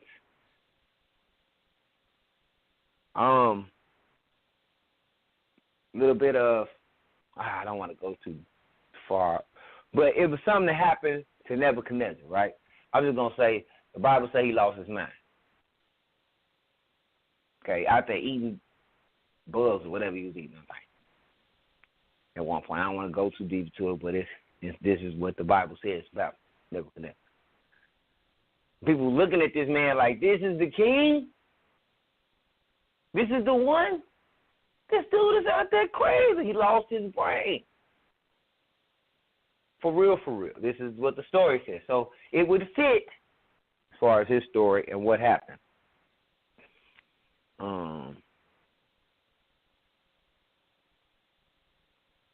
I'm going to read 21. Prepare his children for slaughter because of the crookedness of their fathers, lest they rise up and possess the land and fill the face of the world with cities. And I shall rise up against them, who, as we was talking about, declares the Most High of hosts, and shall cut off from Babel the name and remnant and offspring and descendant, declares the Most High. All right? We see that as you don't know anybody from technically Babylon. I've never met nobody yet. It says 25, to break Asher in my land and tread him down on my mountains, and his yoke shall be removed from them and his burden removed from their shoulders. This is the counsel that is counseled for all the earth. This is the hand that is stretched out over all the nations. For Yahweh of hosts has counseled, and who annuls it? And his hand is outstretched, and who turns it back? Basically saying it's nothing that nobody can do about it. This is the message which came in the year that sovereign Ahaz died. All right. That's when it came. That's when the vision came. I just read to you the kings that was in turn when it happened.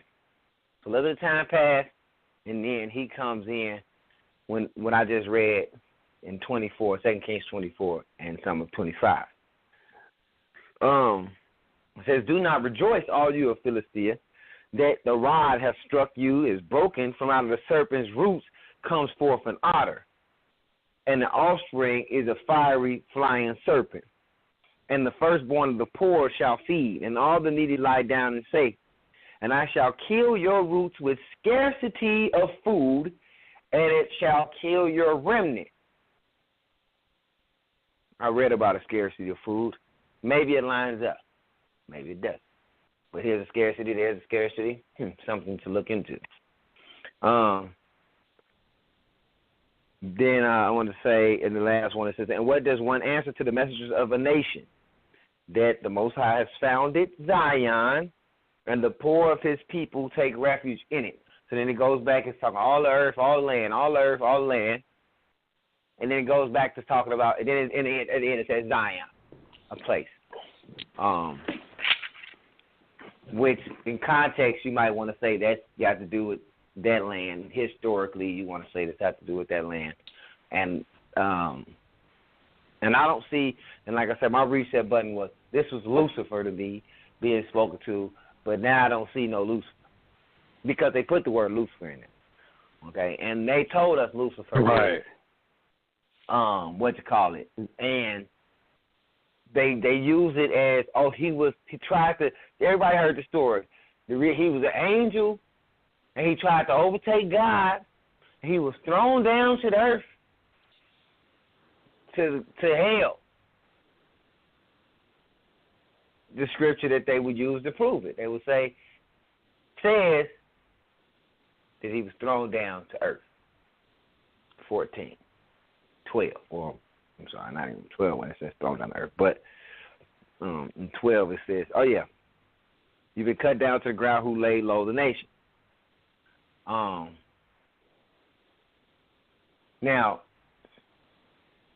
it's another scripture that people use also in correlation with this to say, look, this is what it is, and we'll get there when we get there. But as far as this one, I'm not seeing that anymore. So that's my reset button. I knew it was something coming up into this. I knew it wasn't what I was told beforehand, but I just kind of waited till I got here to actually deal with it. I tried to execute some patience. I don't jump too far ahead of my own self. So that's all I got. I yield the floor. Good job on that, brother. Ahi. I'm going to go ahead with mine. I just have one thing really to bring out. And then, if y'all wants to speak, let him come in. Now, we've been talking about the day of the Lord. We've been talking about if this was past, as far as past times for us, if this was in that moment of time of what the prophet was speaking of. I might have a whole huge reset button in the future once we're done with the prophets. And, if you really getting the vibe of what Shema, I never really talk about myself in that person, but it's speaking of, you will see where I'm about to go with it, because I'm starting to see things differently from these prophets and how they dealt with the people and bringing the messages. So, going back to your dear Yah, he said Isaiah 1:1, which we had brought out. This whole prophecy in which we're reading is concerning these kings and their period. Going back to your dear Yah, bringing out 2 Kings, and Yosef right now bringing out 2 Kings. The connection, the time frame, and when Yeshayahu or Isaiah is speaking of is right there. In all actuality, we're seeing it from Yeshayahu's point of view when he started these prophecies and speaking in time, because in 2 Kings, towards the end, we see that those are late things that happen later, but yet we're reading right now before they happen. Okay? So it's leading to what I'm about to present. When you go to verse in chapter 14, when you go to verse 28, it says, in the year of King Ahaz, death, this prophecy came.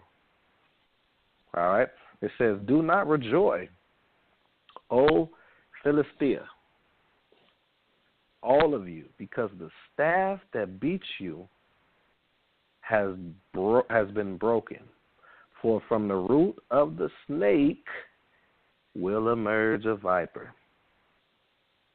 and its progeny will be a flying serpent. You got to look at this. There's two places you could look at this.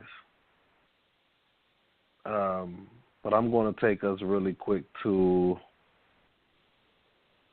put note, everybody. Go write down 2 Samuel 8:1, 2 Chronicles 26:6. It's talking about Philistines. At this point, when it talked about rejoicing over the death of the Davidic dynasty, but that's not what I wanted to bring out.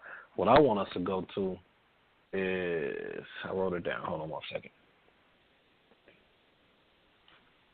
I want us to go to 2 Kings. I'll go to it. 2 Kings 18 and 8. 2 Kings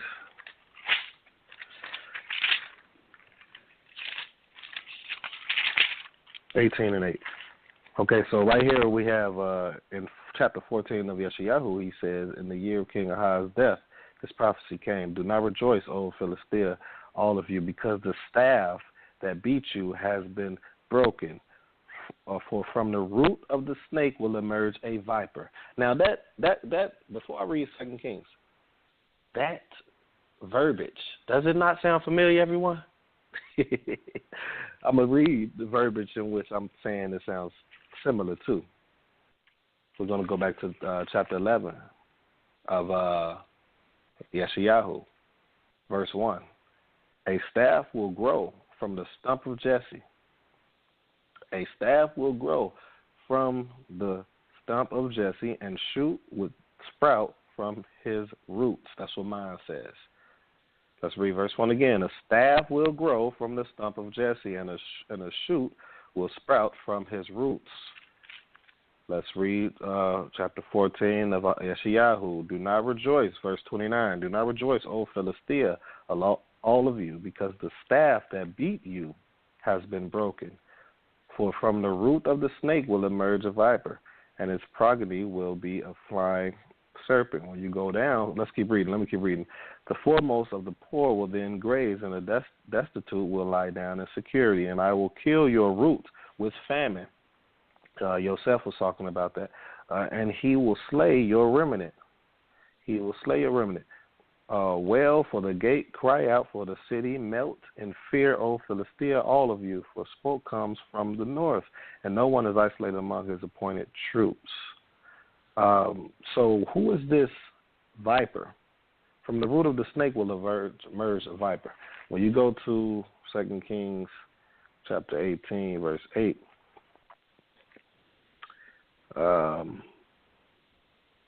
we can actually read. I would say read from verse 1, but I won't do it. Well, if you all don't. Well, what time is it? 12:43. Speaking of Hezekiah, right? When you read from verse 1 to 8, I say read that on your own. I'm not going to read all of it.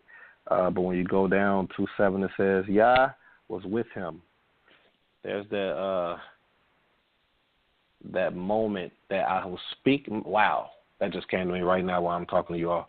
Remember when I said that Yosef and y'all brought this out last week and the week prior, I believe, of how the names meant something. And, we spoke on Emmanuel, it means God with you, right? But then I had brought out a couple weeks ago that these names that these people had was supposed to be a sign in which it was to show them that they could overcome what was happening to them. Something was going to happen. And a lot of times this phrase, God is with you, is to let you know that, hey, you're going to overcome this situation, this battle, this time of despair, this ruling of people that's over you, so to speak, thing. And that's what's happening here. Where am I at? Verse 7. It says, Yah was with him. With who? Hezekiah. Wherever he ventured, he was successful. He rebelled against the king of Assyria and did not serve him. He struck the Philistines until Gaza and its environs, from the solitary watchtower to the fortified city. I'm connecting Hezekiah in 2 Kings 18 and 8 as being the viper in chapter 14, verse 29, when it says, because the staff that beat you has been broken, for from the root of the snake will emerge a viper. That's Shema speaking on that. That's my connection. Hey, hold on. That's all I wanted to really. Would that be that root of Jesse too? Man. Because that's what I was saying with from Ahaz to Hezekiah. Yes, sir. Yeah, man. So that's why I said that verbiage. It looked like a verbiage. perfect puzzle piece now. And it's the same verbiage as chapter 11. Still in context. That's what I'm saying. Same verbiage. Chapter 9. Mm-hmm. Is it 9 or no? Yes, 11. sir. Yeah. 11. It's chapter 11. Yeah. Same verbiage. Yeah. Same exact verbiage. So he reiterated because he was first speaking to Yehuda. Then he turned around and told them, basically, like telling them about them, like, okay, you know what I'm saying, this same root that's going to come from, because we talking about this stub and all this stuff like that, sound like it's the same thing being talked about, just from different aspects of what this person going to do. But yeah, man, that's deep, man. You done or? I'm done. I'm done. I just wanted to bring that up. I'm done. And I think that's a great connection. I believe that to be the case. Man, I'm going to have to go back but and hey, really get what you said so I can note this stuff down. Mhm. But, yeah, let me get into the stuff I wanted to get into real quick. All right, man, both of y'all did a very good job. Ain't much to cover, man. Like you said, we might be out of here on the 2-hour mark, so that'll be good. Mhm. Let's see. All right, because y'all hit a lot of things. Let me go. All right, so first thing I wanted to go to is you talking about in the day the Lord gives you rest. First thing I want to talk about is this rest, because every time we talk about rest, it don't always allude to a Shabbat, okay? I think that's important. He's talking about rest from what? From your sorrow, your fear, hard bondage, right? So these are the things he's talking about they're going to rest from. Is right there in the text. Okay, a lot of times when we've seen rest other than the Shabbat, it was in the Most High giving them rest. It was talking about from like a hard situation, like either being like warned against people or being oppressed from people, and then having a rest from that. So I think that's important for us to note and to know that every time you see the word rest, it doesn't necessarily deal with Shabbat, but we must know that Shabbat means rest. You know what I'm saying?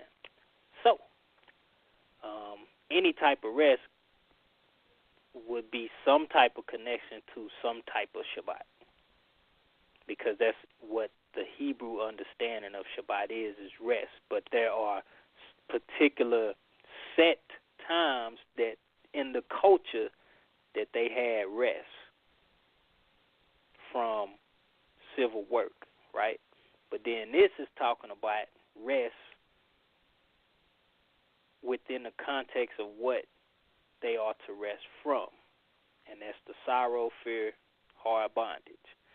So, again, if this is like some futuristic thing, that is what that rest is alluding to when it talks about resting. You know, it's talking about if you're going to use this, you have to use it. Like he said, you got to step all the way in. Like yourself said, you got to go all the way in. So this, and it says and after this rest, what it say? You will take up this proverb against the king of Babylon. So once you get this rest, if you're going to use this, once you get this rest, you need to take up this proverb. If you ain't taking up this proverb, then you ain't following what the book say. Okay? So you need to learn this here proverb, and you need to take it up to sing it once this rest comes. But some people say they already got the rest. So you need to be singing this right here. Again, the whole earth is at rest. Okay?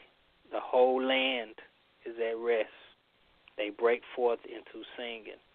So everybody in the land should be singing this. And that means if you're getting this rest, that means you probably in the land. Because other than you being in the land, there's no need for you to rest. But if this is all spiritual, then this is Babylon, I guess. And everybody over here in Babylon should be taking up this proverb, if this is what they believe. That reset. I was right. I figured that's what he was going to talk about. I think everybody that has dealt with this, like at one point, believed this. He say he just hit his reset on it. I think I hit mine a little bit before that, just on my own personal studies. But this is definitely talking about when you go to 12, how you are falling from heaven. Now, I love how things come together. Earlier I mentioned how they said these people came from the ends of the heaven. And I said these people didn't come from the sky. So we know heaven can be used in different manners. It doesn't always mean talking about either the abode of the Most High or even the sky. So in this context, in this instance, if you look up the word, it is Shamayim. Shamayim comes from an unused word, root word, that basically means lofty. If you know what lofty means, it just means high. Like, let me look it up for y'all so y'all know exactly what the definition is.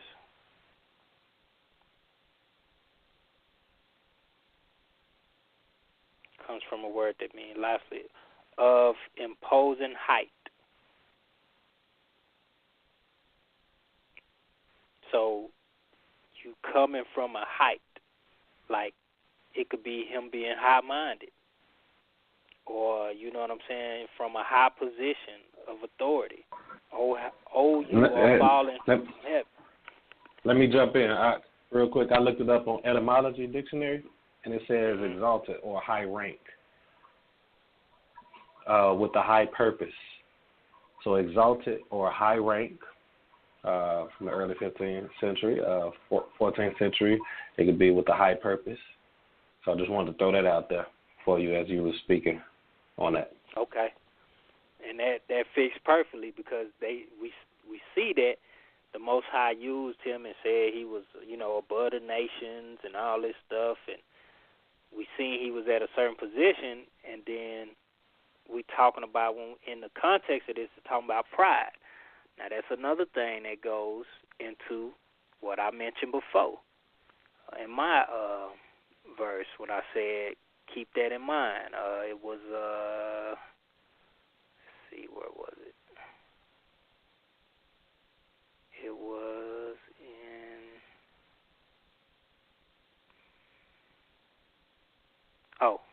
so in 19, verse 19 of chapter 13, and Babylon, the glory of kingdoms.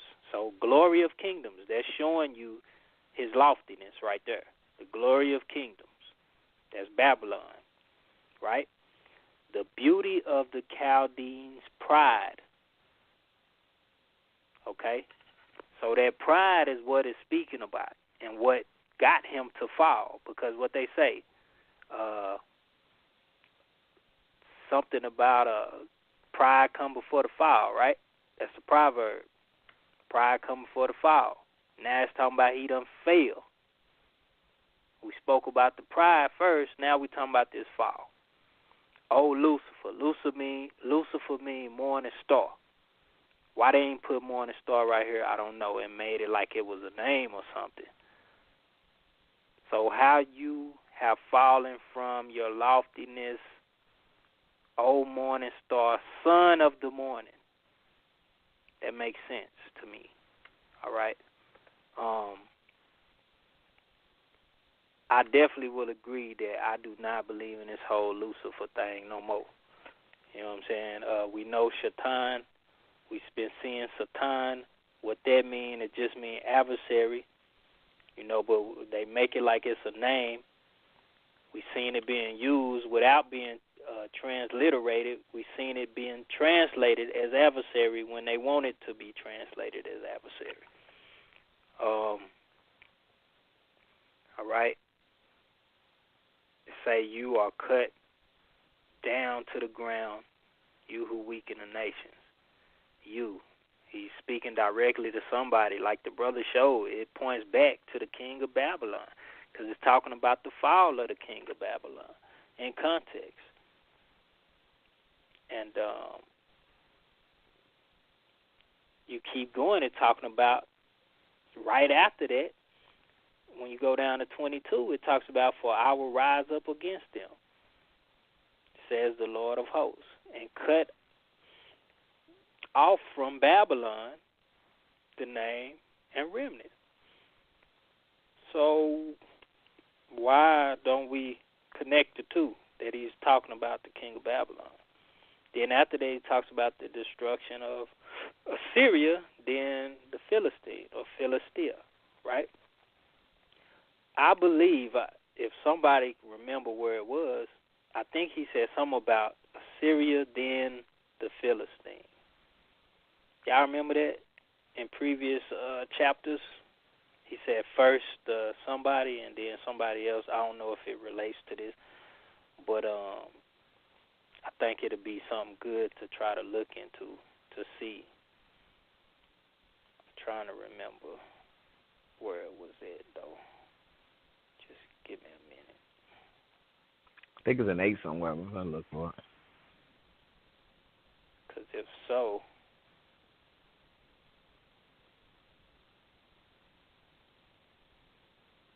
that would also connect something to what was spoken.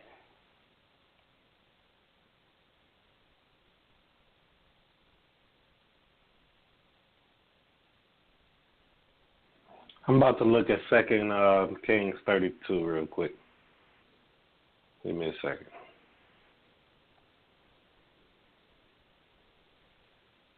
Well, I'm actually looking. You actually looking what? The lady yelled in my ear. Oh, nah, I'm looking for it off. It's right here in Isaiah. 9 and 11 and 12. 11 says, and Yahweh set up the adversaries of wrestling against him and stirred up his enemies, the Arameans before the Philistines behind.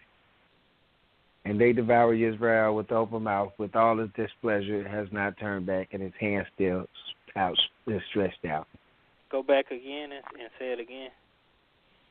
The Arameans before and the Philistines behind, and they devour Israel with the open mouth. Okay, so that's not what I was thinking that it was, so disregard that. But I just want to say I like how they lined up, both of y'all lined up the timeline, because I'm big on the timeline, and I didn't really dive into a timeline this time. So I'm glad the Most High inspired y'all to tackle the timeline portion, to go back and line up, like even with the king Ahaz, like his period before, like, because we see it say the king died and then this happened or whatever. So I just want to say good job on that, man. I ain't got nothing else. Huh? Well, I don't want to. I don't want you to go yet. This is interesting. Wow. You know how you were saying. You know, it sounds like when I brought that out in what chapter was that? 14:29 or 13:29? I think it was 14. And attach it to Isaiah 11. How that could be Hezekiah. Now you're just bringing out Assyria and Philistines, right? I think that 2 Chronicles chapter 32 should be checked out. Like, seriously. Well, it's going to be checked out when we get to it. Oh, yeah, we're not even there. Wow, I'm sorry, but wow. Yeah. So, yeah, that'll be something. I'm seeing some, I got to go through. I'm reading it as I'm talking to you right now. It's weird, but, man, we might be on to something with the Hezekiah, man, to be honest with you, with the Isaiah 11, with the Isaiah 14, and with the, was it Isaiah 9? So, yeah, that's all I want to say. I guess I'll wait until we actually get to 2 Chronicles. That's a long ways away, though. But you know, that'll be. Matter of fact, that's the last book that we have, right? So that just might be the confirmational book for what we went through. What we're going through with the prophets. Yeah, the prophets. That's why I say. That's why I was telling yourself.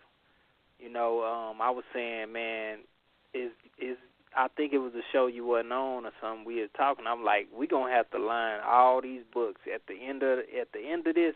I think all these books come together and mirror with Kings and Chronicles,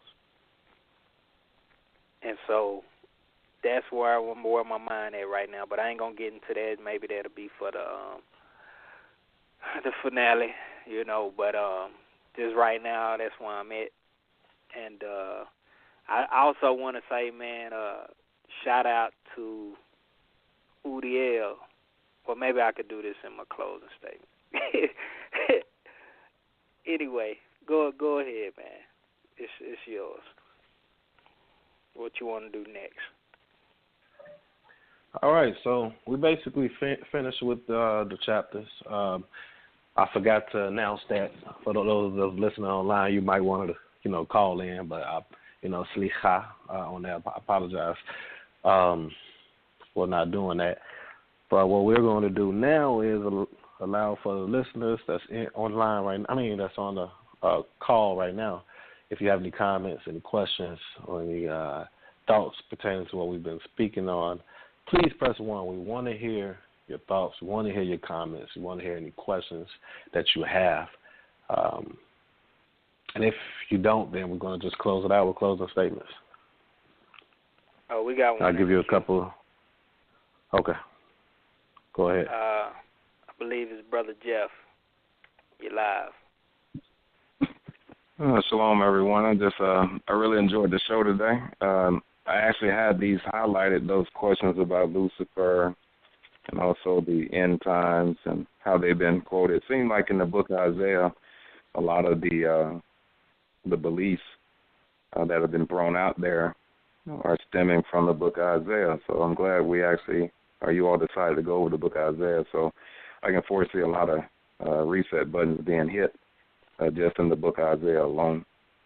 And so I did like to get that. I'm glad we got that clarity on the Lucifer, and then also cleared up with Babylon. I like the way that you all went back to the scriptures that we've already read in Kings and how you kind of like kept it in context. The other thing I would say is I do think it's a good idea to at the end to find out if all the prophets actually fell along the time of Kings and Chronicles, because as you're reading the Bible here, you think it's already in chronological order or it's already lined up the way it's supposed to be. But it seems like that's not the case. So it definitely put a better understanding on the overall view, and I think that's what's needed before anybody starts reading any book. They have the context right there, how it's outlined, and I don't think this is the case for the word that we have here. So I look forward to going through the rest of the journey in Isaiah, and my reset button has been hit on everything that you all have hit your reset button on, and I thank you for continuing with the show. Thank you, Brother Jeff. I do want to comment on what he said. That's exactly why I mentioned what I mentioned with the Chronicles. The crazy thing, well, not crazy, but the interesting thing is we're following the chronological order of how the books are supposed to be. And what's interesting, that's why I was just mentioning, is that Chronicles is the last book. If I'm not mistaken, let me look at it real quick. Chronicles is the last book in the Tanakh, in the Old Testament. And that's amazing because, yes, it is. That's amazing because I guess it seals things dealing with the prophets and the times of the kings. That's what I'm seeing right now. I don't know what I'm going to see later. But as of now, Chronicles being the last one, that's sealing. That's capitalizing on things we were just speaking on with Hezekiah, with 2 Kings, and with even dealing with Isaiah 1 and 1. So that's amazing to me.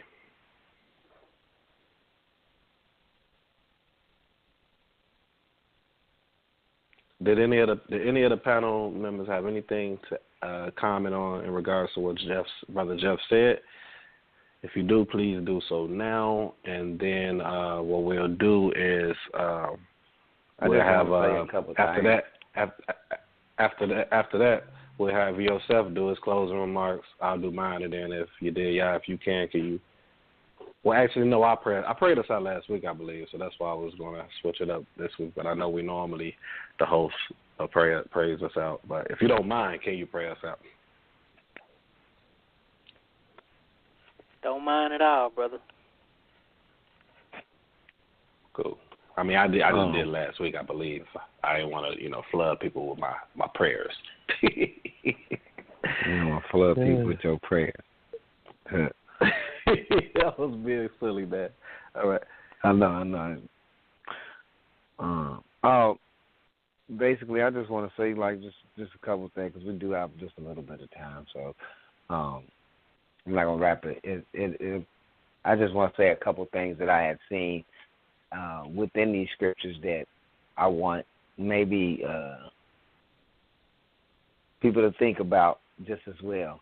A lot of this stuff that was coming forth that was supposed to be end-time prophecy, starting to see that I'm not more so end-time prophecies. Now, there are some end-time prophecies in this Bible. I will say that. All right. We'll get to them when we get to them. And the reason I do say it is because it is. I just say that because it talks about, after all is said and done type of deal. At this point, what have we gotten to? At this point, we're talking about a captivity coming up. We're talking about the salvation of Israel outside of the punishment that they are about to receive, according to the visions. So, as we go forward, we just have to take into account these are big things, not small things, they're very big things that we're trying to accomplish, and we have to truly be unbiased if we really want to find out what it is. The biggest reset button I've had, of course, is probably the Lucifer thing, and this is in response to, what Jeff said. This is what we're taught, and it's pumped in our head. Every time I see this, I was under the impression, I'm just going to get a little deeper into my thought process on the Lucifer thing. I think I touched that. I was under the impression that this is telling me that Lucifer fell from heaven. And I only used to read, I guess, a couple of verses. I didn't really have to read, or felt like I didn't have to read the previous ones where it says it'll tell us to Babel. And it's another one that's going to come up. I can't wait for that one to come up because that's another one that's correlated with this one, and it kind of uses the same vernacular almost about being humbled or whatever the case may be. But coming from the belief was even somewhat that he was speaking to the spirit of Lucifer at this time.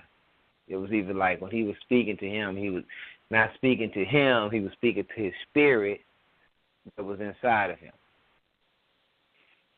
That goes along with even the other one that will be talked about.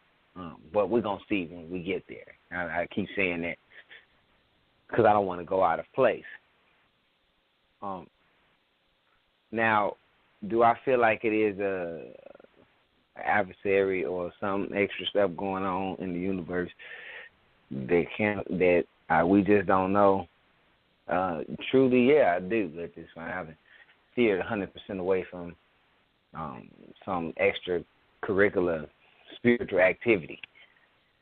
But we have to be careful of what we apply to that and what we don't. Me and Yada Yada's had this conversation. It's a possibility, that people don't know how to describe certain things, so they try to put a cap or an explanation behind it. And even sometimes that's why you see what you want to see. Now, the purpose of making a Lucifer inside of the Bible, I don't even know. I don't even know what would be the purpose of telling me this was actually for the word Lucifer being translated instead of, what is it, sun or whatever, morning star or whatever. Why would you translate it to this and then perpetuate throughout the generations that Lucifer is Satan? I don't know what would be the purpose of that or why. And maybe it's just like an intermingling in of another culture. I have to look deeper into it. Another culture into the Hebrew culture trying to give you a different mindset. or thought process. Who knows?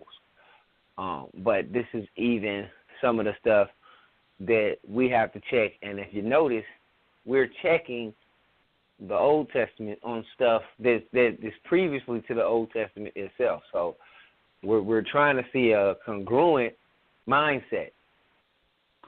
And that mindset at this point is not congruent with what we've been reading previously. So we could table it and not throw it all the way out. But we have to keep our antennas up for this type of stuff. Because we know that somebody else did handle this book. And with them handling the book, sometimes people put in stuff, their own kind of belief system inside of it. Sometimes you got to catch it like, hold on, that don't belong here. Like that. Belongs here, but not that. Understand it. That's all I want to say about the Lucifer thing. And the biggest reset, you know what I'm saying, I had. And also another kind of reset that I'm not sure. Well, I was certain that it was something, but I'm not sure anymore. Is I believe 14,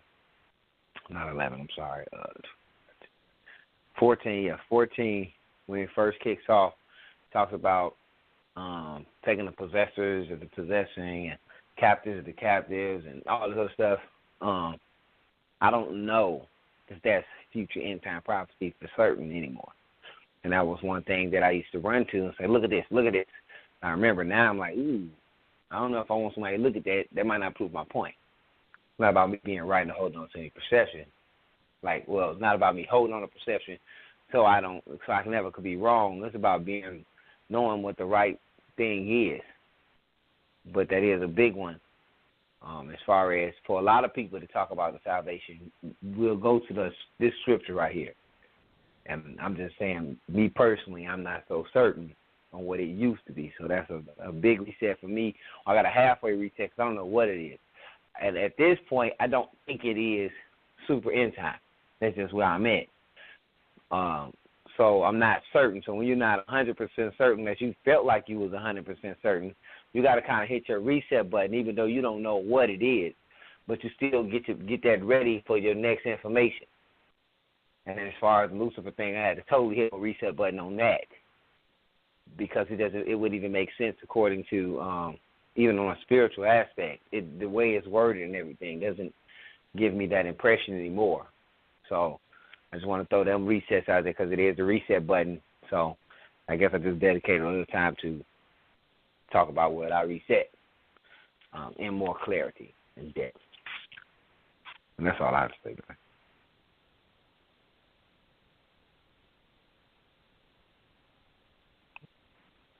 All right. Appreciate that, Brother Yosef. I think this was a very interesting show. This is Shema for those that are listening in that's new. I think this was a very interesting show. I think that a lot of things came out. This stuff is really starting to line up the way that I hope it to line up.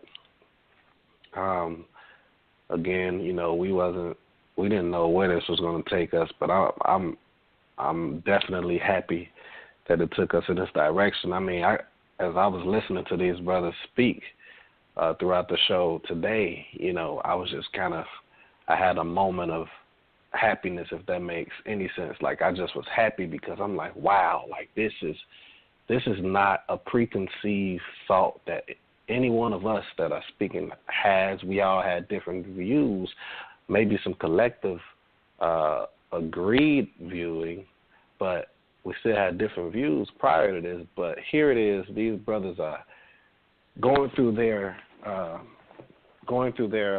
presentation, and we purposely do not speak with each other when it comes to the chapters before this, but yet and still we're seeing the same thing because of not having this preconceived thought, preconceived doctrinal belief or anything like that. We're just using the tools that we gained through allowing the Most High to lead us on how to study. And that moment of happiness for me when I was listening to him was just like, man, you know, this is good. You know, most people won't agree with it due to not following along with, us and the listeners and the other people that's a part of the show, the way that we do it, or not even taking the time to wanting to go back and look at all the or the prior consistent examples, and then the context, the context of the historical evidence that was presented too, but the context more so, a lot of people won't do that, but I'm just happy because out of all the people that won't do it, I believe that we will put on this platform to witness this, and I'm just happy for it, man. And that's all I really have. I'm excited. I can't wait till we're done with the prophets and we get to the Chronicles. Now that I just went there and I saw the connection, like it's amazing to me. And then it's going to bring us to but he's got a shot of the New Testament afterwards. But I'm just excited, man. That's all. And with that, I pass the mic to Yedia.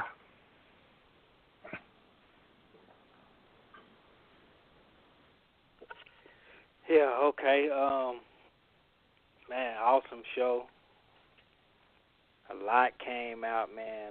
Like I said before, I hope that everybody just take into consideration all the stuff that was presented today. I just want to say good job to my fellow panelists. I want to say I appreciate everybody for tuning in. Appreciate those words, Brother Jeff. And I just encourage everybody to stand firm in what the things that you have heard and that you have been enlightened on. My mind wanted to say convinced, but I didn't like that word because a lot of times we are convinced into believing something that ain't even true. But I felt like enlightened is a better word because when you're enlightened, you can see. You actually see what it is for what it is.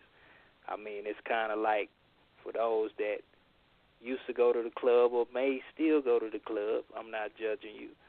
But when it's dark, and the club is dark, and you see something that might look one way, but when the light come on, it look totally different. So enlightened, I think, is the better term. Oh, my goodness. Is the better term.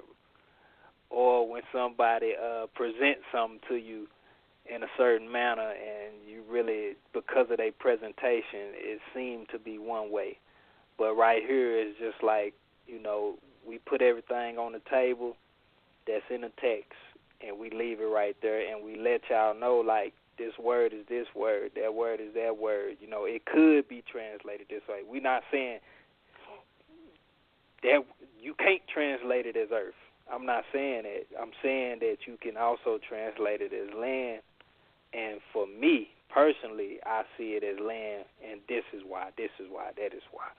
You know what I'm saying? And that's how I pray that it is being accepted or received, that's what it's about.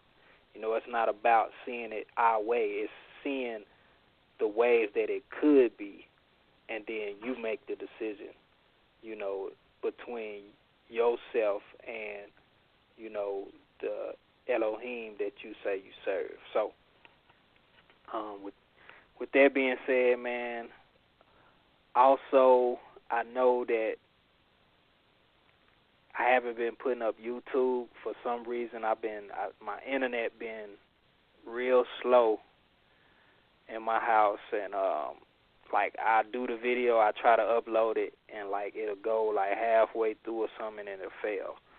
So I don't know what's going on, and but for now, if if you want to share it or go back to it, you're gonna have to go through Blog Talk Radio as of right now. Hopefully, here in the near future, my internet will start acting right to where it can upload those 3 hours or,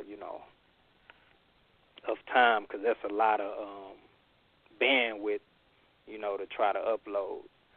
So that's why I think it's failing, because it's so much bandwidth that it takes to upload 3 hours of video, and then when your internet running slow, it ain't going to go through. So, other than that, man, I don't know if Brother Jeff's still in the queue or whatever, but I know they got him in the queue. So, nah, he never came out. Okay. Yeah, he never came out. And then last thing I want to say, now that Yosef said something, it brought me back to this thought. I just want to say I'm not going to say what's, like, I'm for sure about anything. I know he said he's for sure about some future prophecies or whatever. I would like to say that, but at this point I've been proven wrong so many times about certain thoughts that I just don't even want to say anything like that, because it could always, once you get to that context, I'm telling you, context will murder anything. You know what I'm saying? And at this point, I see how powerful that context is, even with everything, even the Lucifer thing, even the just all, like, one of the big things I think Yosef brought out was and it's crazy because when you look at these things now, like the things that you see people say, oh, we're gonna have a kingdom, and y'all gonna be our slaves, like all that is out the window. So like when I hear dudes say that now, I'm just gonna be looking like, okay, like, I mean, it's so crazy, man. But anyway, if everybody would just clear their minds, unless anybody else got something to chime in on before I go into prayer. 3, 2, 1. All right. So if everybody would clear their minds as we go before the Father in prayer. Heavenly Father, we thank you for this fellowship. We believe that you have blessed this fellowship and you have revealed to your taught ones your word in its purest form. We thank you for that. We ask that you remain to be with us, guard and protect us throughout the day. We pray for those who are in Libya right now that are going through the suffering of cruel activity, enslavement, and I know that we can't personally do anything in the position that we are in right now, but make our petition to you. So we just ask that whatever your will is, let your will be done, because at the same time we don't know why what's going on is going on as well. So we do know that we feel sorrow. We feel hurt towards that and towards the actions being taken against them. And we ask that if it's anything that they have done, we ask that you have mercy upon their souls and that they would cry out to you and that you will remove your hand of wrath from them. We pray these things with the power and authority granted unto us with the words that you have blessed us with. We thank you and we bless your holy name once again. Amen.